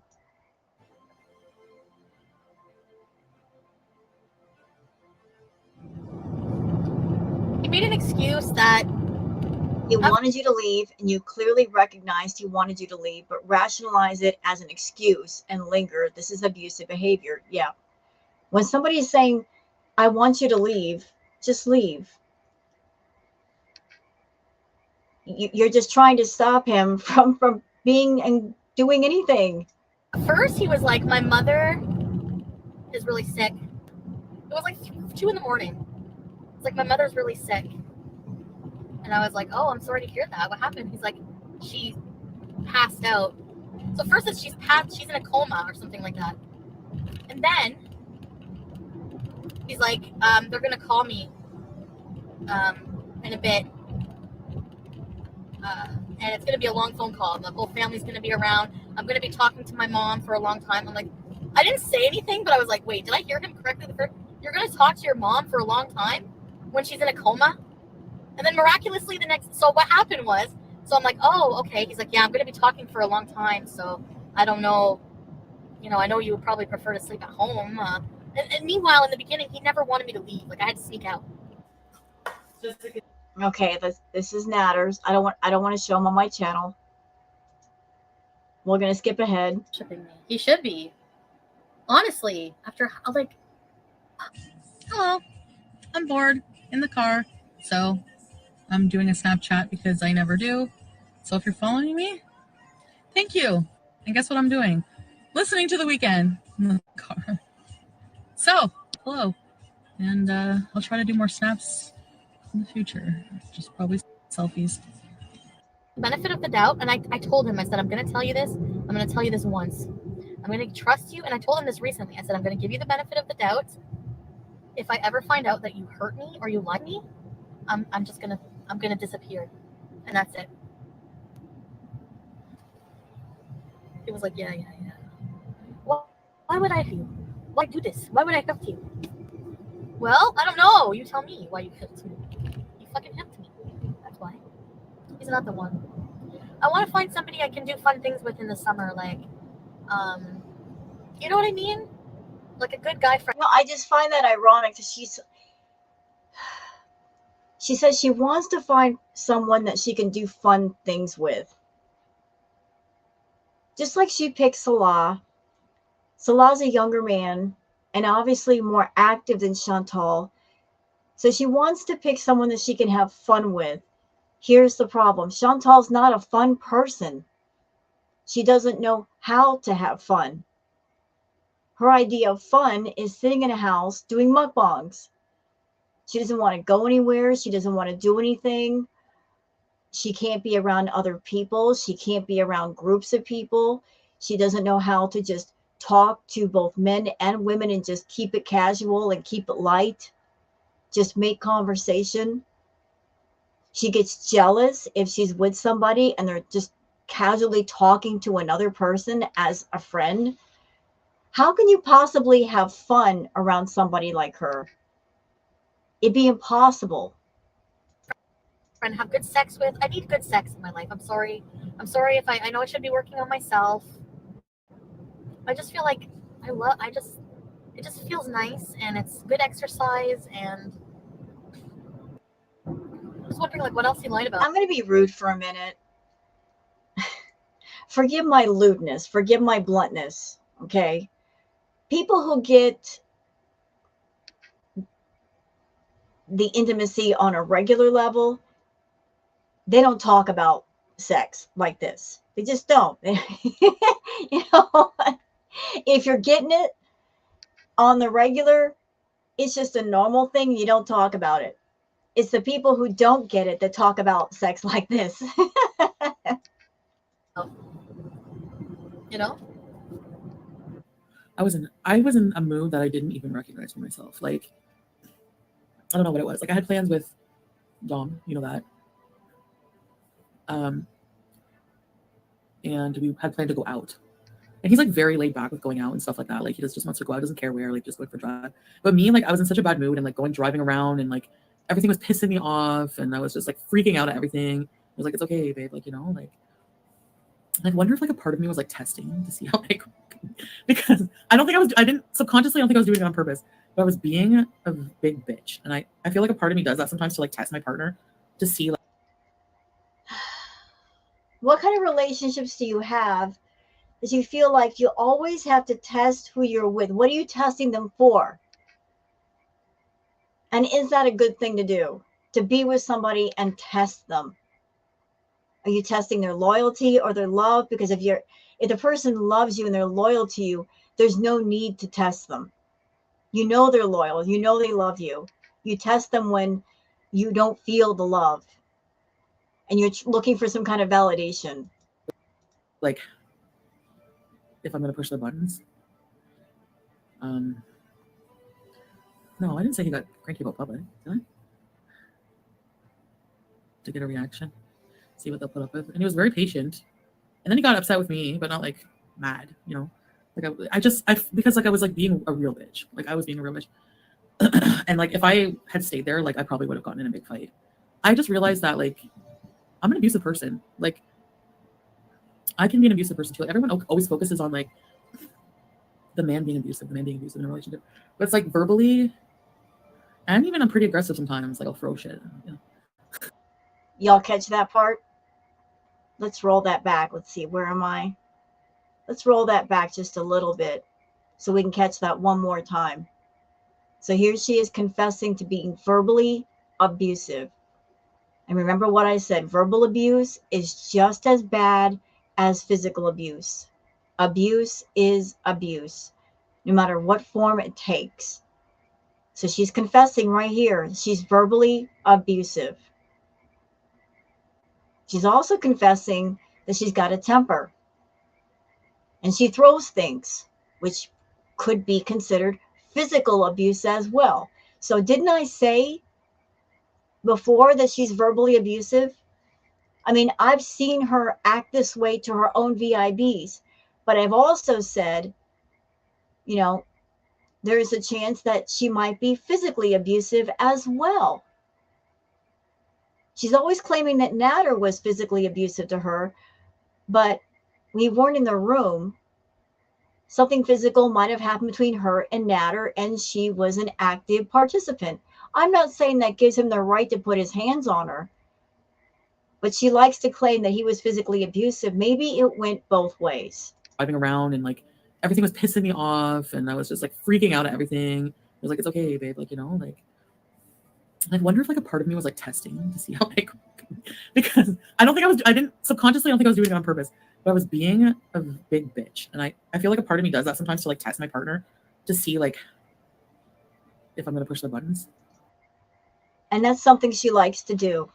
She likes to test people. Controlling, abusive people, they like to test people. They like to see where the line is and how far they can push the other person.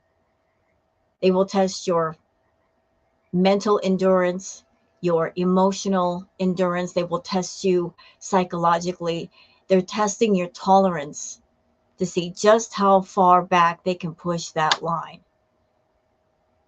They will hurt you and they will hurt you and they will hurt you until you're about ready to walk away. And then they feel you're about ready to walk away. And then they'll pull back a little bit. And then they'll love bomb you and soothe you and let that wound close up just a little bit. And right when it's about ready to close all the way, they'll rip it back open. And they'll push the line back even further. So in the past, Chantal has tested the limits of her family, her friends, her boyfriends, her former fiance Pete's, her VIBs. She likes to test people. She likes to play with people. She likes to hurt people. It's a fun game to her. No, I didn't say he got cranky about public, did I? To get a reaction, see what they'll put up with. And he was very patient. And then he got upset with me, but not like mad, you know? Like because like I was like being a real bitch. Like I was being a real bitch. And like if I had stayed there, like I probably would have gotten in a big fight. I just realized that like I'm an abusive person. Like I can be an abusive person too. Like, everyone always focuses on like the man being abusive in a relationship. But it's like verbally, and even I'm pretty aggressive sometimes. Like I'll throw shit. You know? So I mean, I can be aggressive too. I deserve to be loved. We have to tell ourselves that because it's so hard to believe it. We deserve to be loved. It's hard to believe that sometimes. I don't know what's going on. It's so fucked up. Like, this just needs to end because it's driving me crazy, and I'm not stable enough for that right now, you know? So, he's full of shit.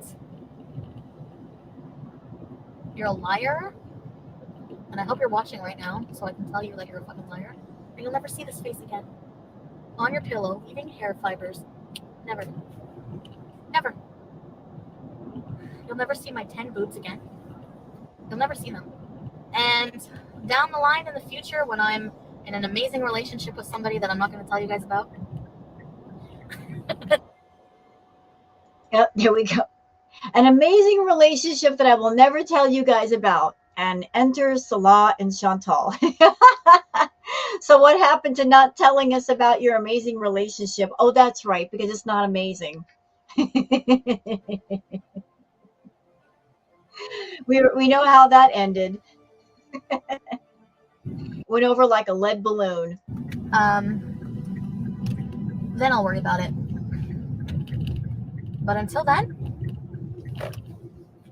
when I'm in a good relationship, then I can be like, oh, I'm so glad I saw those screenshots. I'm so glad I saw them. Because you're a piece of shit. And I have somebody better now.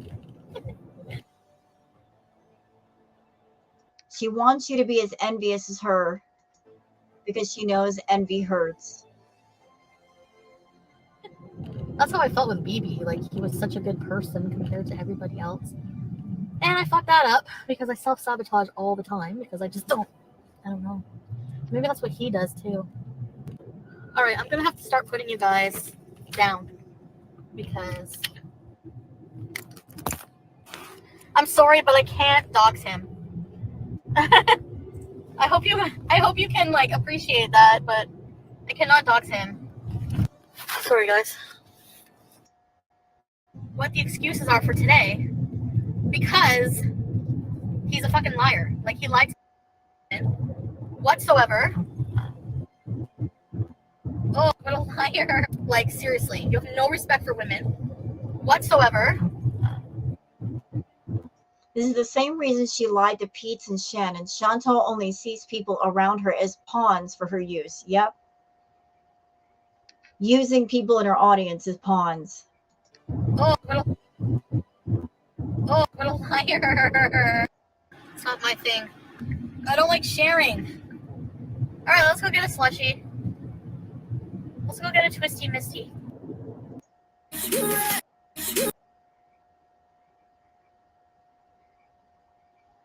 Oh, oops, sorry.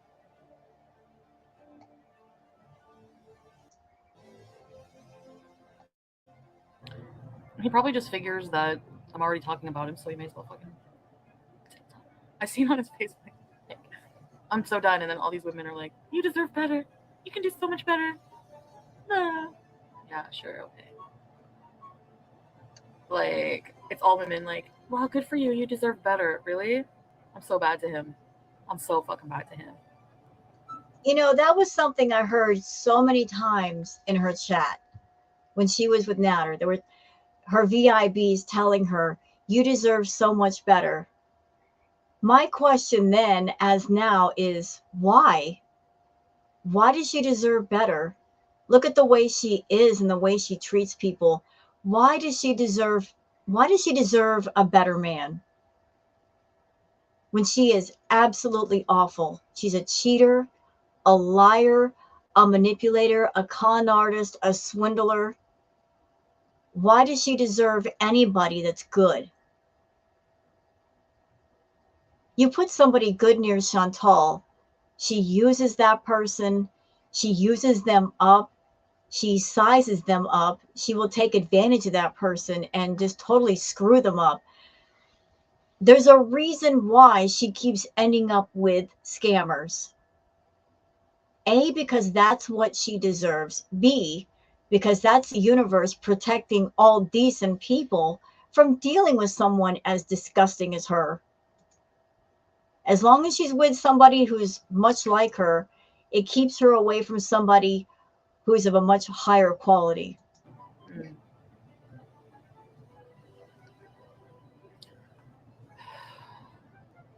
Do you think I should do a dating profile like YouTuber, train wreck YouTuber, looking for the one? No, we didn't ask for money.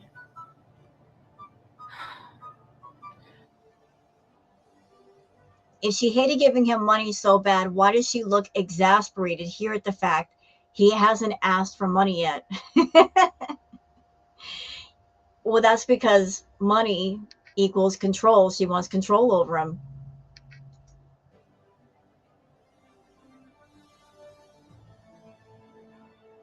Oh, we didn't ask for money.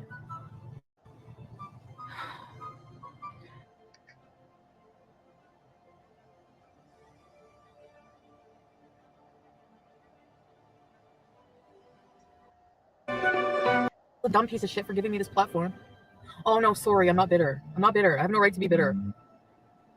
It really is. I hate myself for giving him a platform. No, I never said that. I am delusional with him. I used my mental illness card. That was wrong, but I was desperate. I loved him. The pain of not being with him was too much, and I like romanticize everything else to make it feel like a real like relationship. I'm not a relationship. Sorry, showing Natter. Don't want to see him.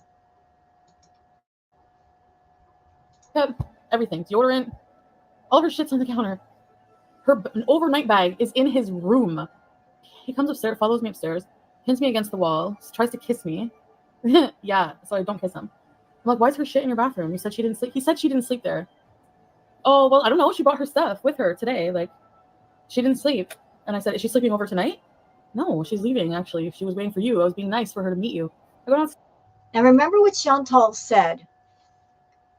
She self-confessed to being verbally abusive, and she also partially self-confessed to having a temper. She also said that in the past she has thrown things. So just imagine you're a guy and you've got a woman in your house that's verbally abusive. They've got a temper, and they've been known to get physically abusive and throw things. So what would you do? Knowing you've got somebody that unstable near you, you're going to do your best to try to diffuse the situation. And I guess Natter's tactic was to lie to her just to keep her from blowing up. Stairs. He goes to the bathroom. I ask her right out, so are you staying over tonight? Yeah, I'm going to leave tomorrow. Oh, how nice. If you're, don't even say he's not your boyfriend, because that's not what he fucking tells me behind the scenes, okay? If you're, don't even say he's not your boyfriend, because that's not what he fucking tells me behind the scenes, okay?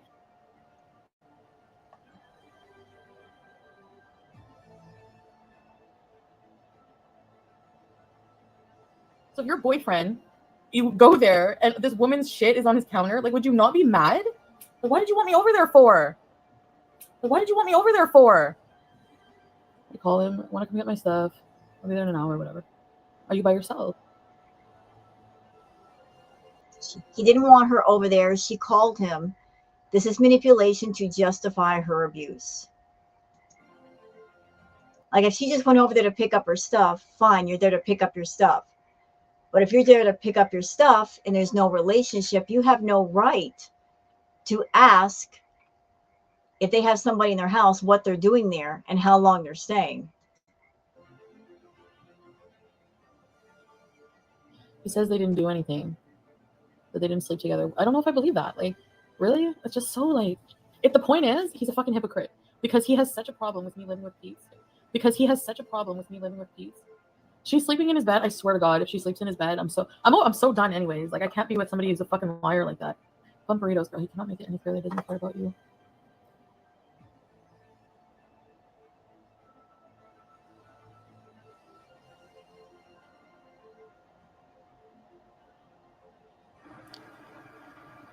There was one night I felt like he wanted me to go home so bad. Like, he kept trying to get me to go home. And I kept like sticking around, like, no, fine, then I'll go to bed. Do you know what I mean? Now, this is a story from Chantal's past. This was before YouTube, way before YouTube. And I've heard about this incident, about her getting obsessed and infatuated with two twin boys. She did the same thing to the twin boys that lived on her street. So much so that when they ran her off, she got her friend to hound them. Eventually, the father had to step in and threaten the police. So she reduced herself to standing on their sidewalk instead of in their yard just to stick around after they asked her not to. So this obsessive, insane behavior has been going on since she was young, and it's still relevant today.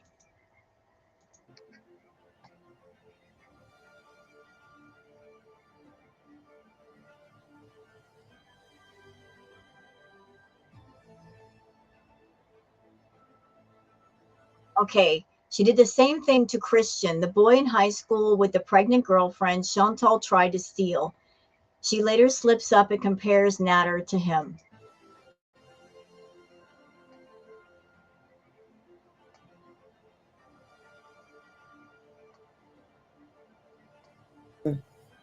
He smacked her hump and called.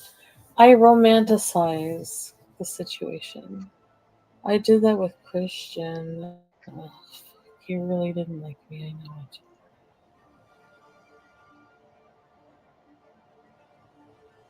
He was 11 years her senior when she was 15.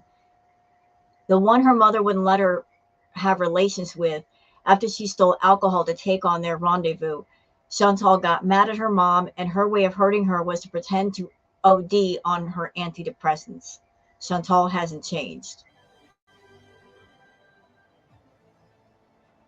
But a little story correction. I've heard that the story that Chantal was told about ODing was not actually her story.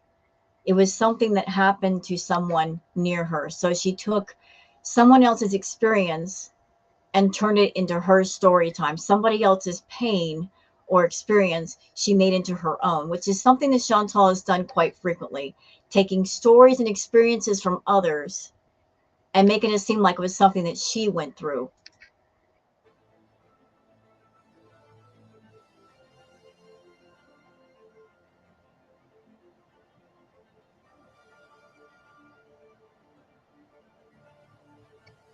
Okay, let's go back a little bit. Let's read that again.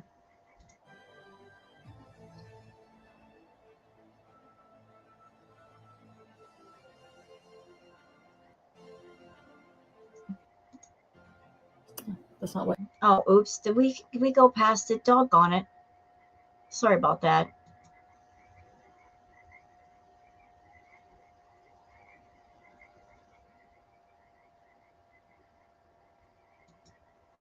Okay, we'll just go from here. It's really, really quick.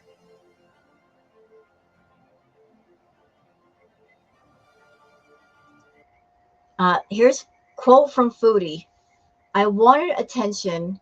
I knew it gave me power threatening that. I wanted to hurt people. So she likes to threaten people to gain power over people. Sound familiar?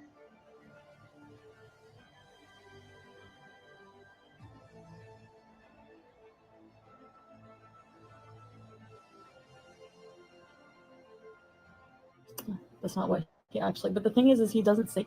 You guys don't know our relationship behind the scenes at all. I wish you knew. Fuck. He's manipulating, and you guys are even falling for it. That's how good he is. What he shows you is false about our relationship, yeah. And who spends money to go visit a good friend? Like, sure. Is he live drinking my booze? That's my Bambino. No, we're planning a life together. He is a liar.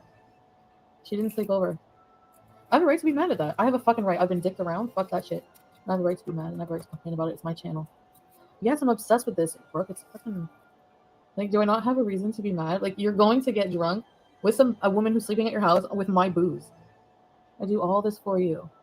And someone else's fucking wet wipes are on your counter right now. Maybe that makes... And that's her mentality. I did so much for you. I did so many things. I paid all of your bills and I paid all of your rent.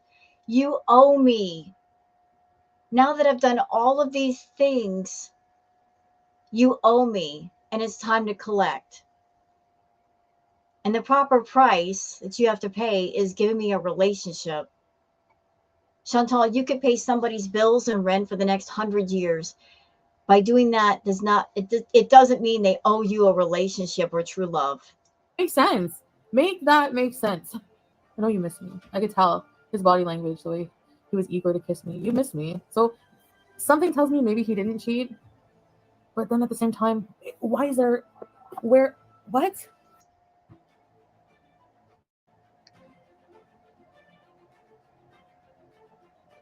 I'm sorry. Go where? You're seriously gonna lie like that?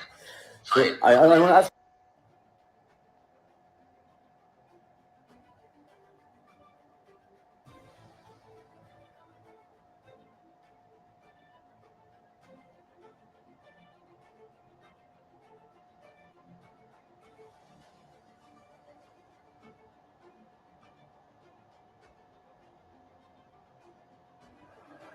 We're very confused about what we are because we never really made it official.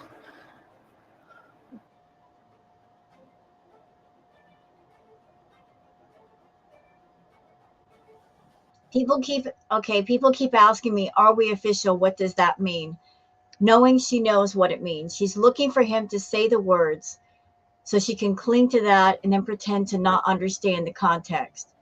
She displays extremely calculated behavior. Narcissist abusers use this tactic because it gives the victim the illusion they're in control. The narcissist gets off knowing the victim is deceived, many times living in the duper's delight. That's why they only choose victims. They perceive dumb, weak, or naive. People keep asking me, like, are we official? What does that mean? That's a title. This part of grooming is called suggestion in an attempt to gain their target. So we should just say yes right now, right? This is called reeling. Again, this is an attempt to gain the answers she wants without the victim having a clear understanding of what's happening. Using right now, suggest, urgently. This is usually a sign of mania. This is a level of mental abuse unseen.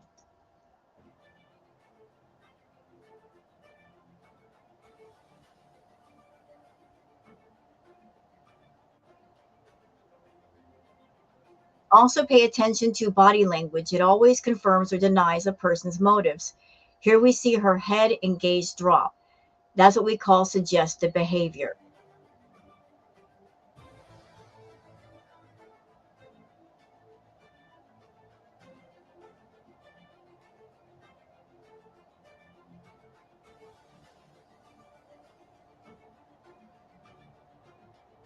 So we should just say yes right now, right? Official. Natter says what sounds like "we're what," to which he responds, official again, suggestive language. Pay attention to the body language. The anger reads on her face as her countenance drops in displeasure at her tactics not working. So she was try to reel him in. She's saying, "Oh, there's the officials in the title. I don't know what that means." She knows exactly what it means. And then trying to go around the bushes and around the block to get him to say that they were official. Official. We're a couple. This is where we switch from suggesting her own will to imposing her will. She speaks in a demanding, assertive tone while simultaneously giving a confused facial expression. This is why she likes him alone when she talks to him. Yeah, because she's got an audience and she's trying to get him to say things in public because she wants to claim him and basically put the flag on that hill, and it's not happening.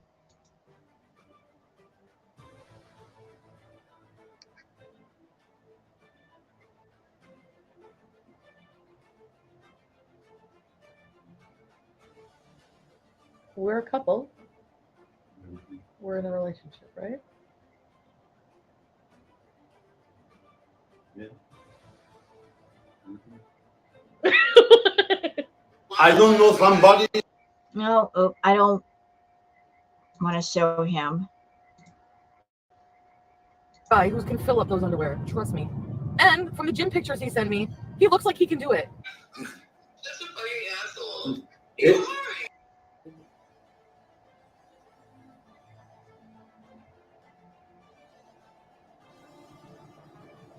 Oh God, I just got a message.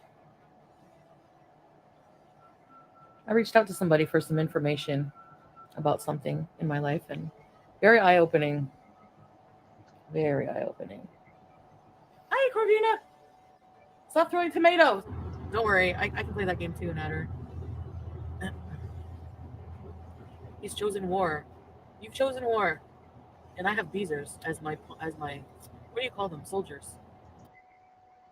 What I say?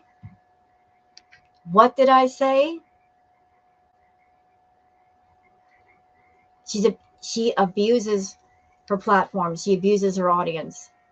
So this whole thing was between her and Natter. And if they have problems with each other, it should have been handled privately between the two of them. Thousands of strangers on the internet do not have to be involved. But she's saying right here, my Beezers are my soldiers in my war against you, and I'm going to utilize every single one of them. I'm going to make them hate you and go harass you. And let them do her dirty work. Chantal has a history of, if there's any dirty work to be done, she will not do it directly herself. She'll let other people do it. And during this time period, she had a lot of diehard Beezers that cared about her so much. They were willing to go to war for her. And if they went to war for her and that there was any collateral damage, well, she can say, well, it wasn't me. I didn't do it. I was gonna say bonds because of chess. As my soldiers. I started. You know, your audience is your audience. They are not your doggone soldiers. They are your viewers and should be respected as such. If you have a war with Natter, you should handle it yourself. Put your big girl panties on and handle your business. And stand on your business. Don't treat your audience members as people to weaponize. Don't weaponize your audience. And use them to get back at somebody that you're trying to control. Lying about him, that's really ironic because there's not one thing I've said about him that has been a lie. Not one. And those videos that Jennifer and fucking Pretty Genius outed have proved that and vindicated me. I didn't lie for revenge, but you lied. Biatch. You lied. I exaggerated it. I just ate my dinner. And just hearing that makes me nauseous. Again, the fact that she exaggerated and she lied. Horrible. I did. I'm not going to lie and say some of it wasn't because I was scorned, because obviously everything that happened with him, like moving in with her, and then everything what happened with like us being the way we were together, had a very big emotional impact on me, and I like fucking snapped. You know what I mean? So Physical abuse or assault or whatever, confinement and sexual. Yeah, I had a hard time remembering things, and I think my short-term memory is affected because of all the cannabis use. So you're right, I need to stay sharp, but I had a hard time.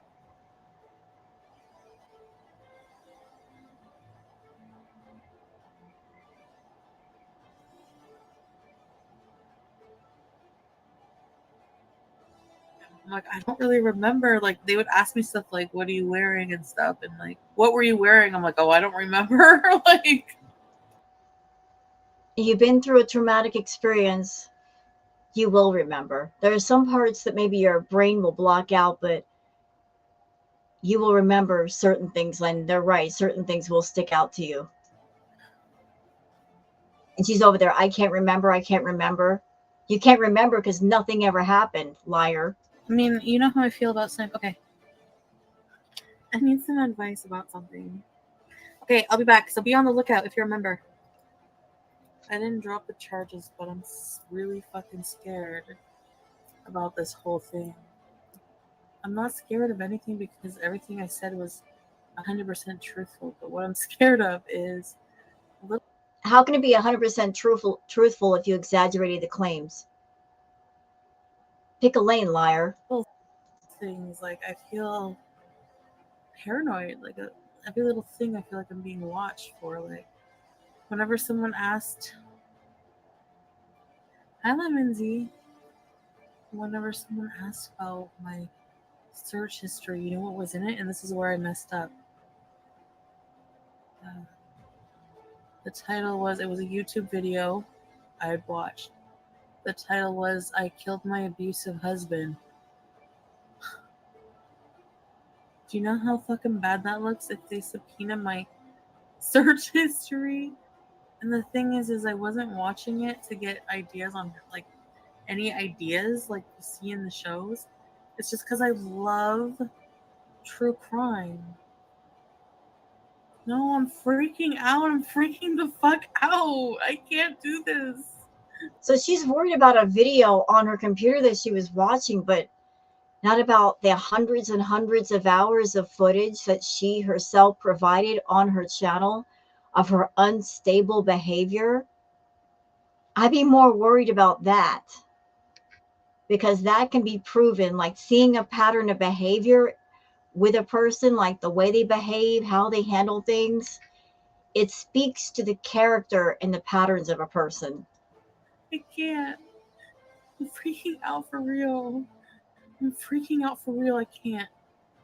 And if you're someone you've been honestly hurt, there's nothing to worry about. Like if you've been hurt, honestly hurt, and you're seeking justice and you have your truth, that's all you need, and there's nothing to worry about. So why would you be worrying? Unless you've done some kind of wrong, and you know you have, you know you've lied, and if you're put under cross-examination or you're interrogated, all that's going to come out that you lied. Mostly in private. Because I lied about where I was. That's like against YouTube. You shall always be honest with your audience. You shall allow your audience to emotionally manipulate you into doing what they want. You shall allow. Wait, what? Her audience manipulating her to do what they want? And yet, didn't she just say in that other clip, her using her audience as her soldiers? So wouldn't that point to her manipulating them to do what she wants? Yeah, it kind of does, doesn't it? Your audience to emotionally manipulate you into doing what they want. You shall allow your audience to emotionally manipulate you into doing what they want. You shall always be truthful with your audience. Like, what the fuck is the terms of service that I'm breaking? Oh my god, can we block everybody who's stupid? Please, please, please. Okay, Tessa. Echo. And here we go with another blocking spree. She's mad. She's getting called on the carpet by our VIBs. So we're on another blocking spree. Who wants to be? Krista, bye. You're annoying and you're weird. Look, you can believe who you want, but I'd rather just not have you here then. Like, if you just want to, like, just constantly be like... So the audience was asking for respect. This is a punishment for you asking for respect, because you're not giving her hugs at a time when she's being abusive. She's going to punish you by banishing you out of her circle. And negative and putting me down and, like, being on his side. I know I lost a lot of subscribers. That's fine, but I'm just going to get offline because obviously nobody wants me to talk about anything. I'll take it out on whoever the fuck I want. You guys are giving me shit for speaking my mind. Like, really?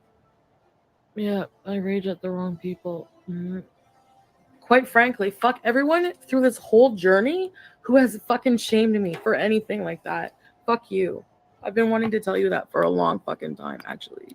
When he abuses you, you're a victim. When he abuses Dee Dee, yeah, she does deserve it. I don't give a fuck about her. And another thing. So she allegedly went through physical hurt with Natter. And she claims to be a real victim. I have never in my life heard of somebody who's been through actual trauma of this nature. Sexual trauma, DV trauma, that would wish that kind of trauma on another person. But she did. She's a fucking idiot. She's seen everything that fucking happened. Fuck her and fuck her. I don't give a shit. I honestly give a shit if she gets punched out. I don't care. I don't care if she gets fucking strangled. I don't care. I don't care about her at all. I don't give a fuck about her. She's ugly as fuck, and I don't care. Female, I could never treat someone who did nothing to me as terribly as you're treating Dee Dee. Oh, go cry for Dee Dee. Should I get my baby mask? Do you want me to get my baby mask and cry for Dee Dee? I've never seen you treat a human being so horribly. Oh, sorry. Just because I'm on here wanting to talk about my feelings about something traumatic that happened to me for a fucking year doesn't mean I'm fucking crazy. Okay?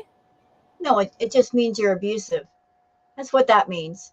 You're abusive. You're bringing stuff to your audience they don't want to hear and they don't need to hear. And you're lying about anyway. It's abusive. So screw you. What's the problem? I don't understand. Like, why do I have a channel at all? Just to come here and do what you want? No. And yes, that's exactly what it is. I'm sorry. If you knew him, he's really, really, really fucking manipulative, and he's a piece of shit like that. Well, I guess you two are two peas in a pod, aren't you?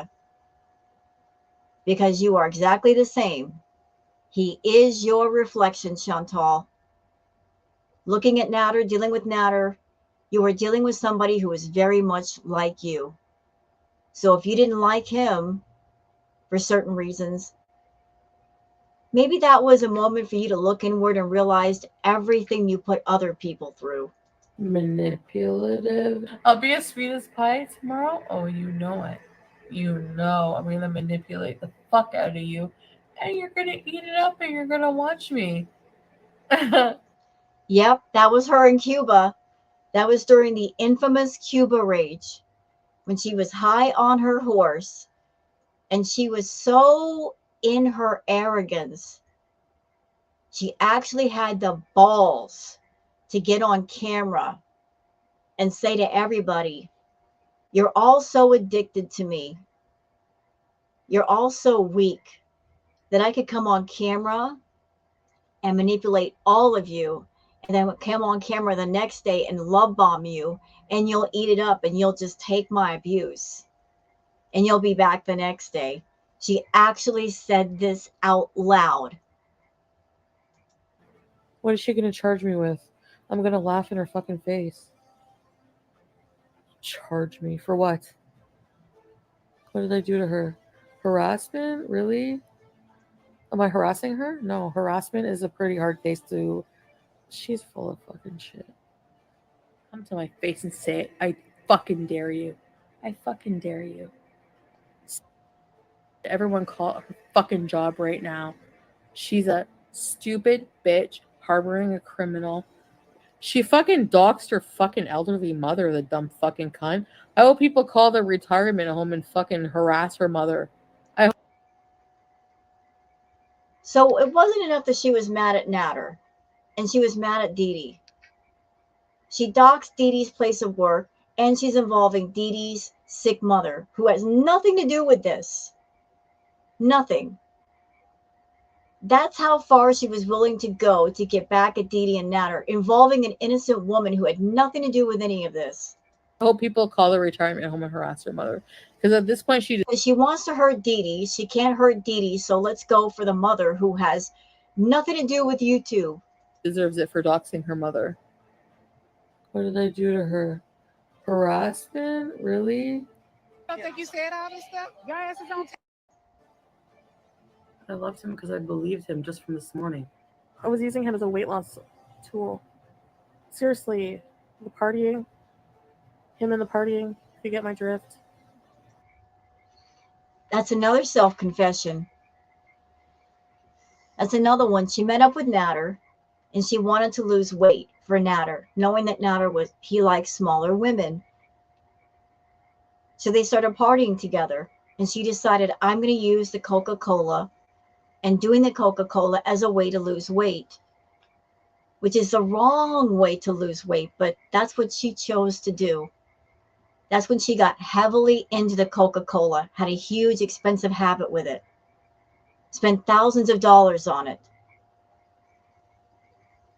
So she was using the Coca-Cola as a way to lose weight.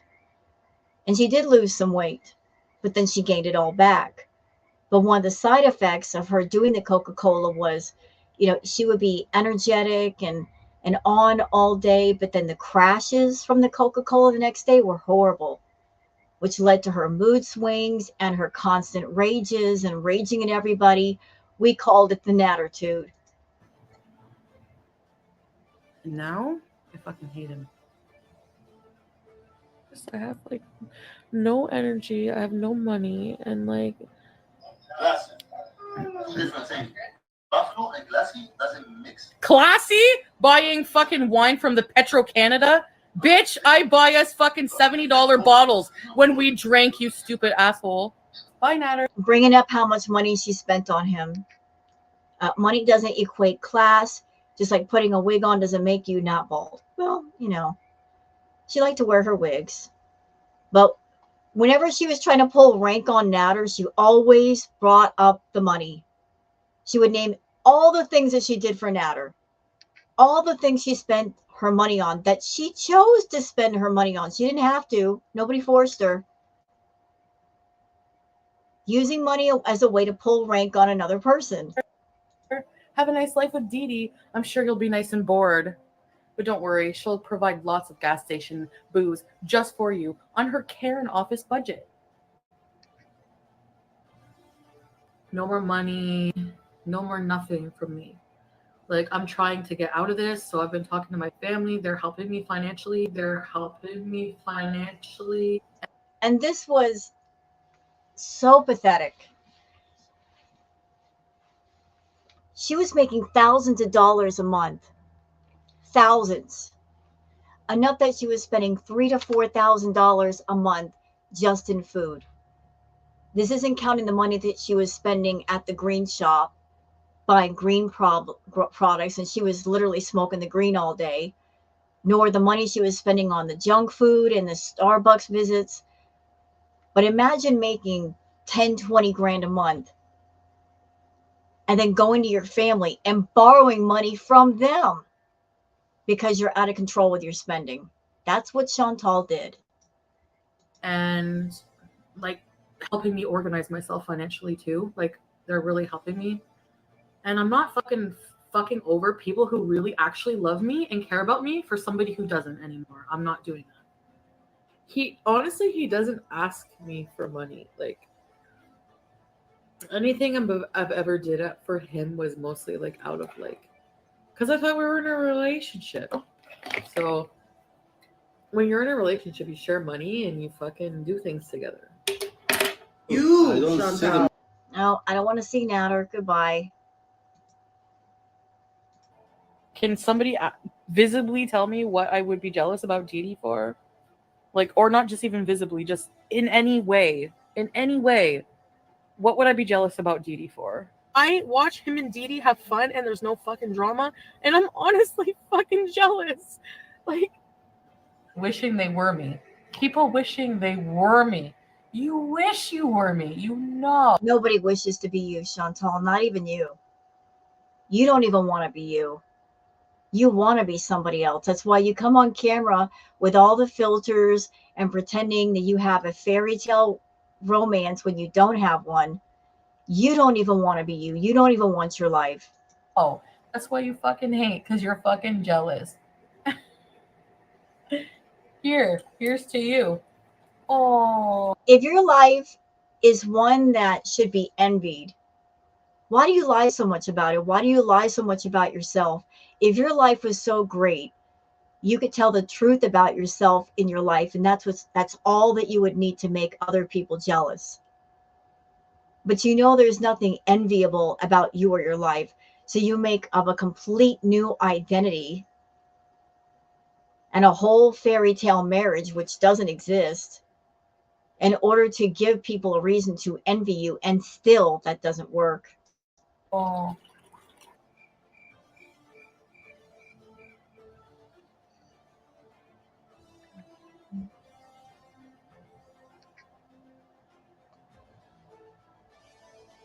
Yeah, envy does hurt.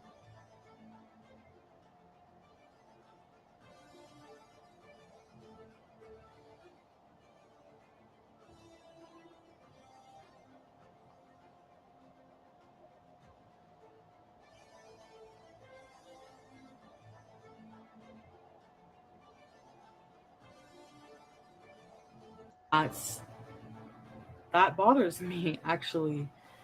I feel honestly, if I keep going this way with him, he will be more popular than me, and yeah, that's a problem because I fucking hate it. It's not fair.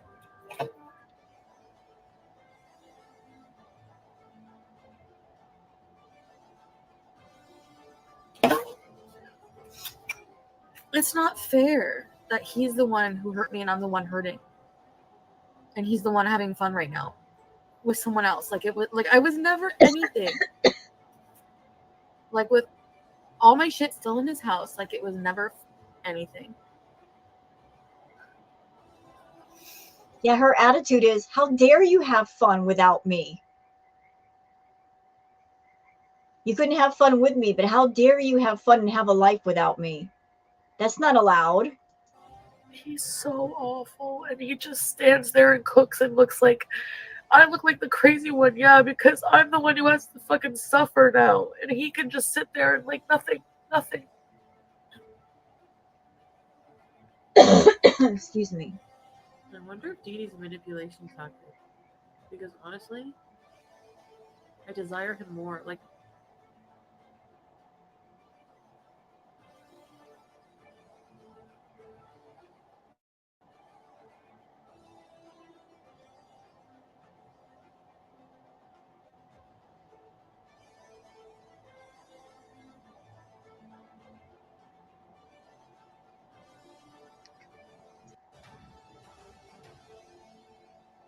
Love is patient, love is kind.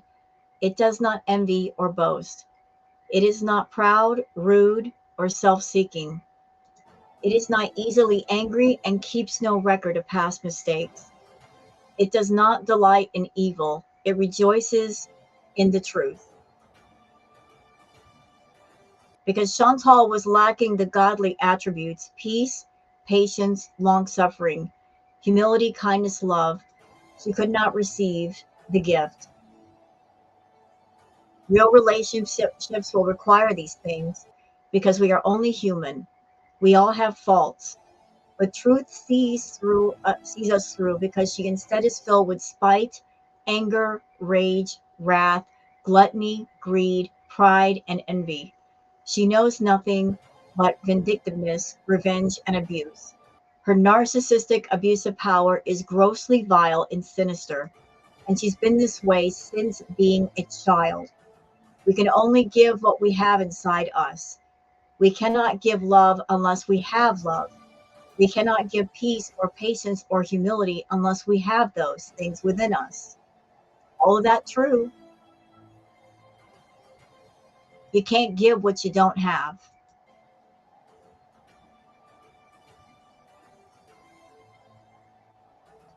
I'm just calling, like, I just wanted to pick up because it was his voice. Like, what's wrong with me?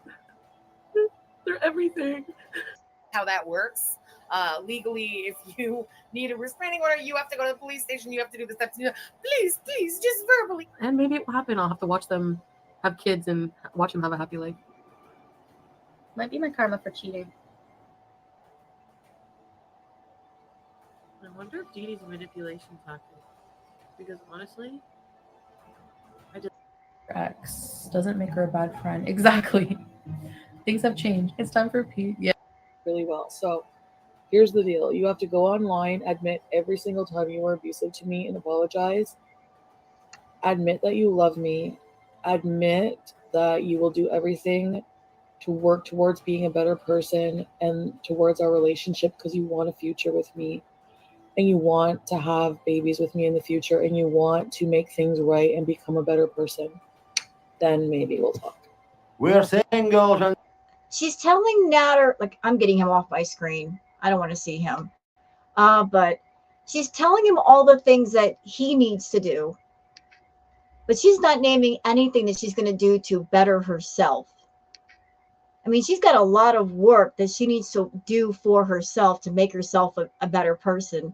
But there's no talk about that. It's all these things that Natter has to do. I look stupid right now. Oh, I don't want to play that. No, thank you. Reaction channels have long since known her envy. where I drew it with this channel, because it's just every video I make, you know, people are not even watching my video anymore. They're going to his channel to watch the reaction to it. No. That fucking no kills me. This is the only reason she's mad, by the way. In her mind, Zach and other channels are stealing from her views, money, and most egregiously, the attention of an audience who adores them. Before the reaction channels gained popularity, she just had individual comments in the online bullying forums, calling her out. And it was easy to convince her audience that those were just jealous, sad, horrible people who hated her for no reason. So, I mean, you can't get mad at me for protecting myself and defending myself. And yeah, that, I think that's a valid circumstance for copyright claim. Oh, shut up. Fair use. I know you hate those words. Fair use. Transformative. You hate that word too. Just suck it up, Buttercup.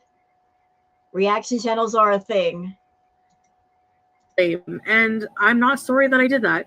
It's your, you know, like I said, I warned you that I was that type of person that would do that, because I don't think it's fair.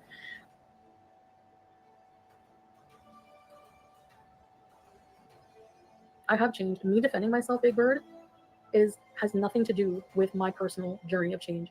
Sorry that I'm defending myself. There was no personal journey of change. She's never changed. So now that I've seen that clip, I'm having a thought in my head.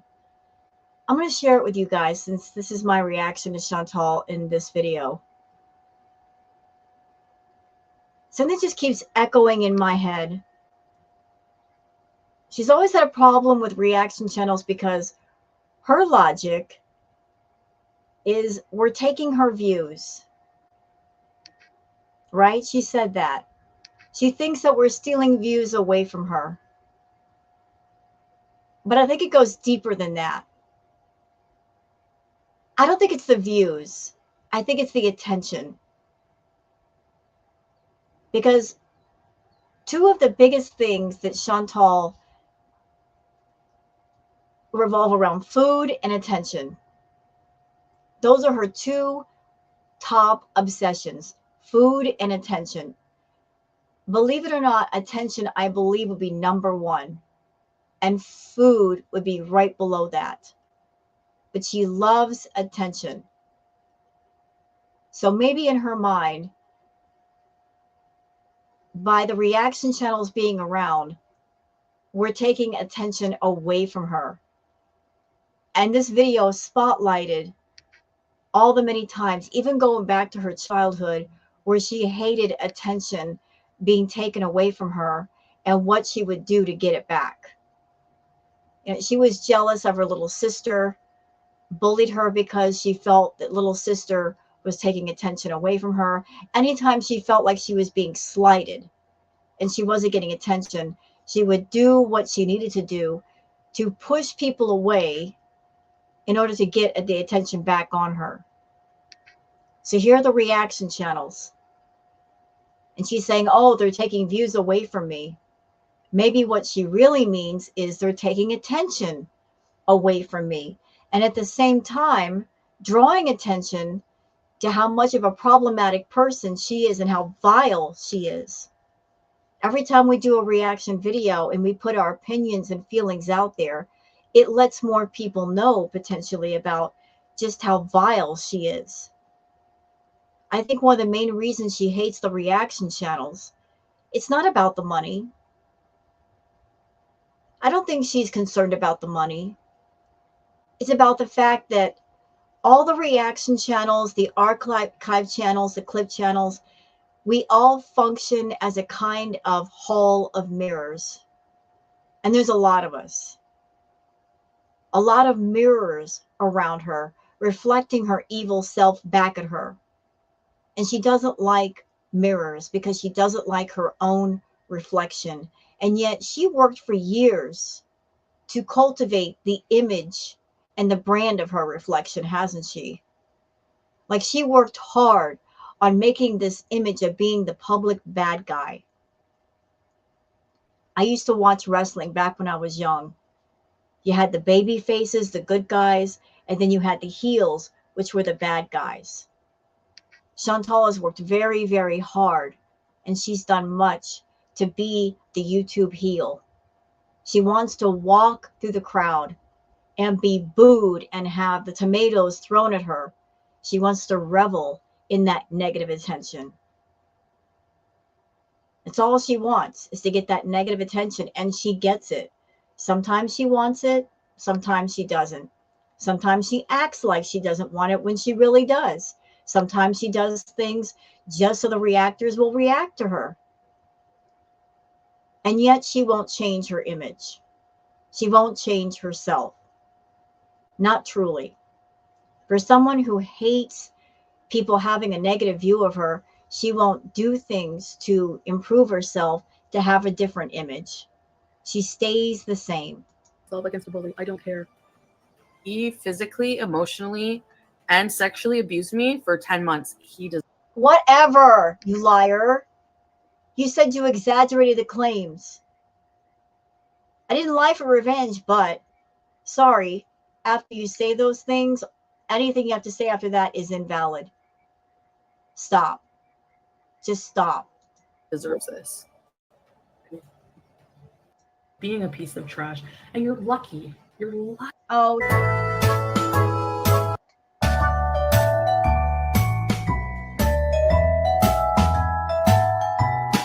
Hey, you know what? Let's go back because that is important.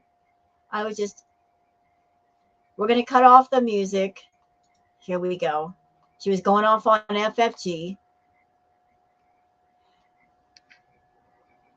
Whatever. Shut up, Chantal. Okay, so Foodie Beauty, you went into Natter's live stream and professed your love for him and told him that if you were there, you could take him back whenever you wanted. I would say you would be in jail quicker than FFG. You're not innocent by any means. No, she's not innocent. So she was with Salah when she went into Natter's live stream. Imagine you're with a whole nother man, whole nother life in a whole nother country. You've been claiming for over a year this person, Natter, has been abusive to you, yet you're making a point to go on his channel and watch his live stream and make comments saying that you could get him back. If he's been abusive, why would you want him back, liar? Why would you want this man back if you claim that he hurt you? I love how she tells on herself.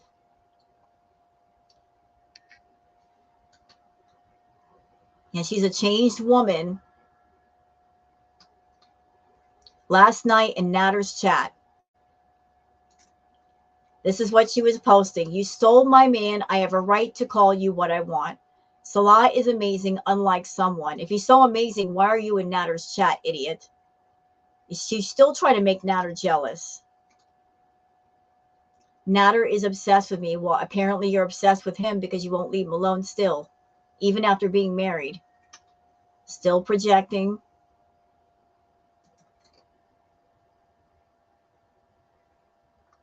Your man loves me. And you love him. And we all feel the same way, Chantal. The same way. This whole thing with Salah, that was just to get back at Natter and possibly get Natter back.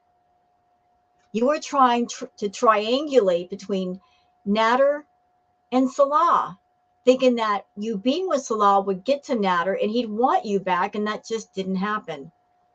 I just want to remind Dee Dee, her man has name and title and is obsessed with me. Well, you're obsessed with him too.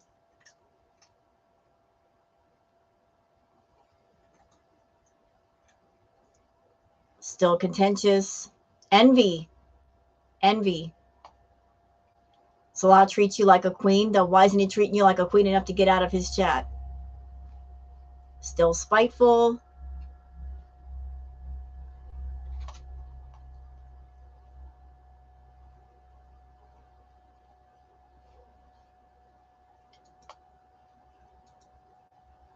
I mean, what do you say to all that? Married woman in another country with another man, and in the chat of somebody who's supposed to be abusive. Envy. All that is her projecting. Still envious over the fact that Dee Dee has something that she still wants. So there you have it, folks. There's your display of envy from Chantal. So I hope you guys have enjoyed this react video. If you have, please like and subscribe. I'm going to leave a link for Knock Knock's original video in the description, and I hope you guys have enjoyed. And I will see you on the next one. Until then, take care of yourselves and each other. Bye.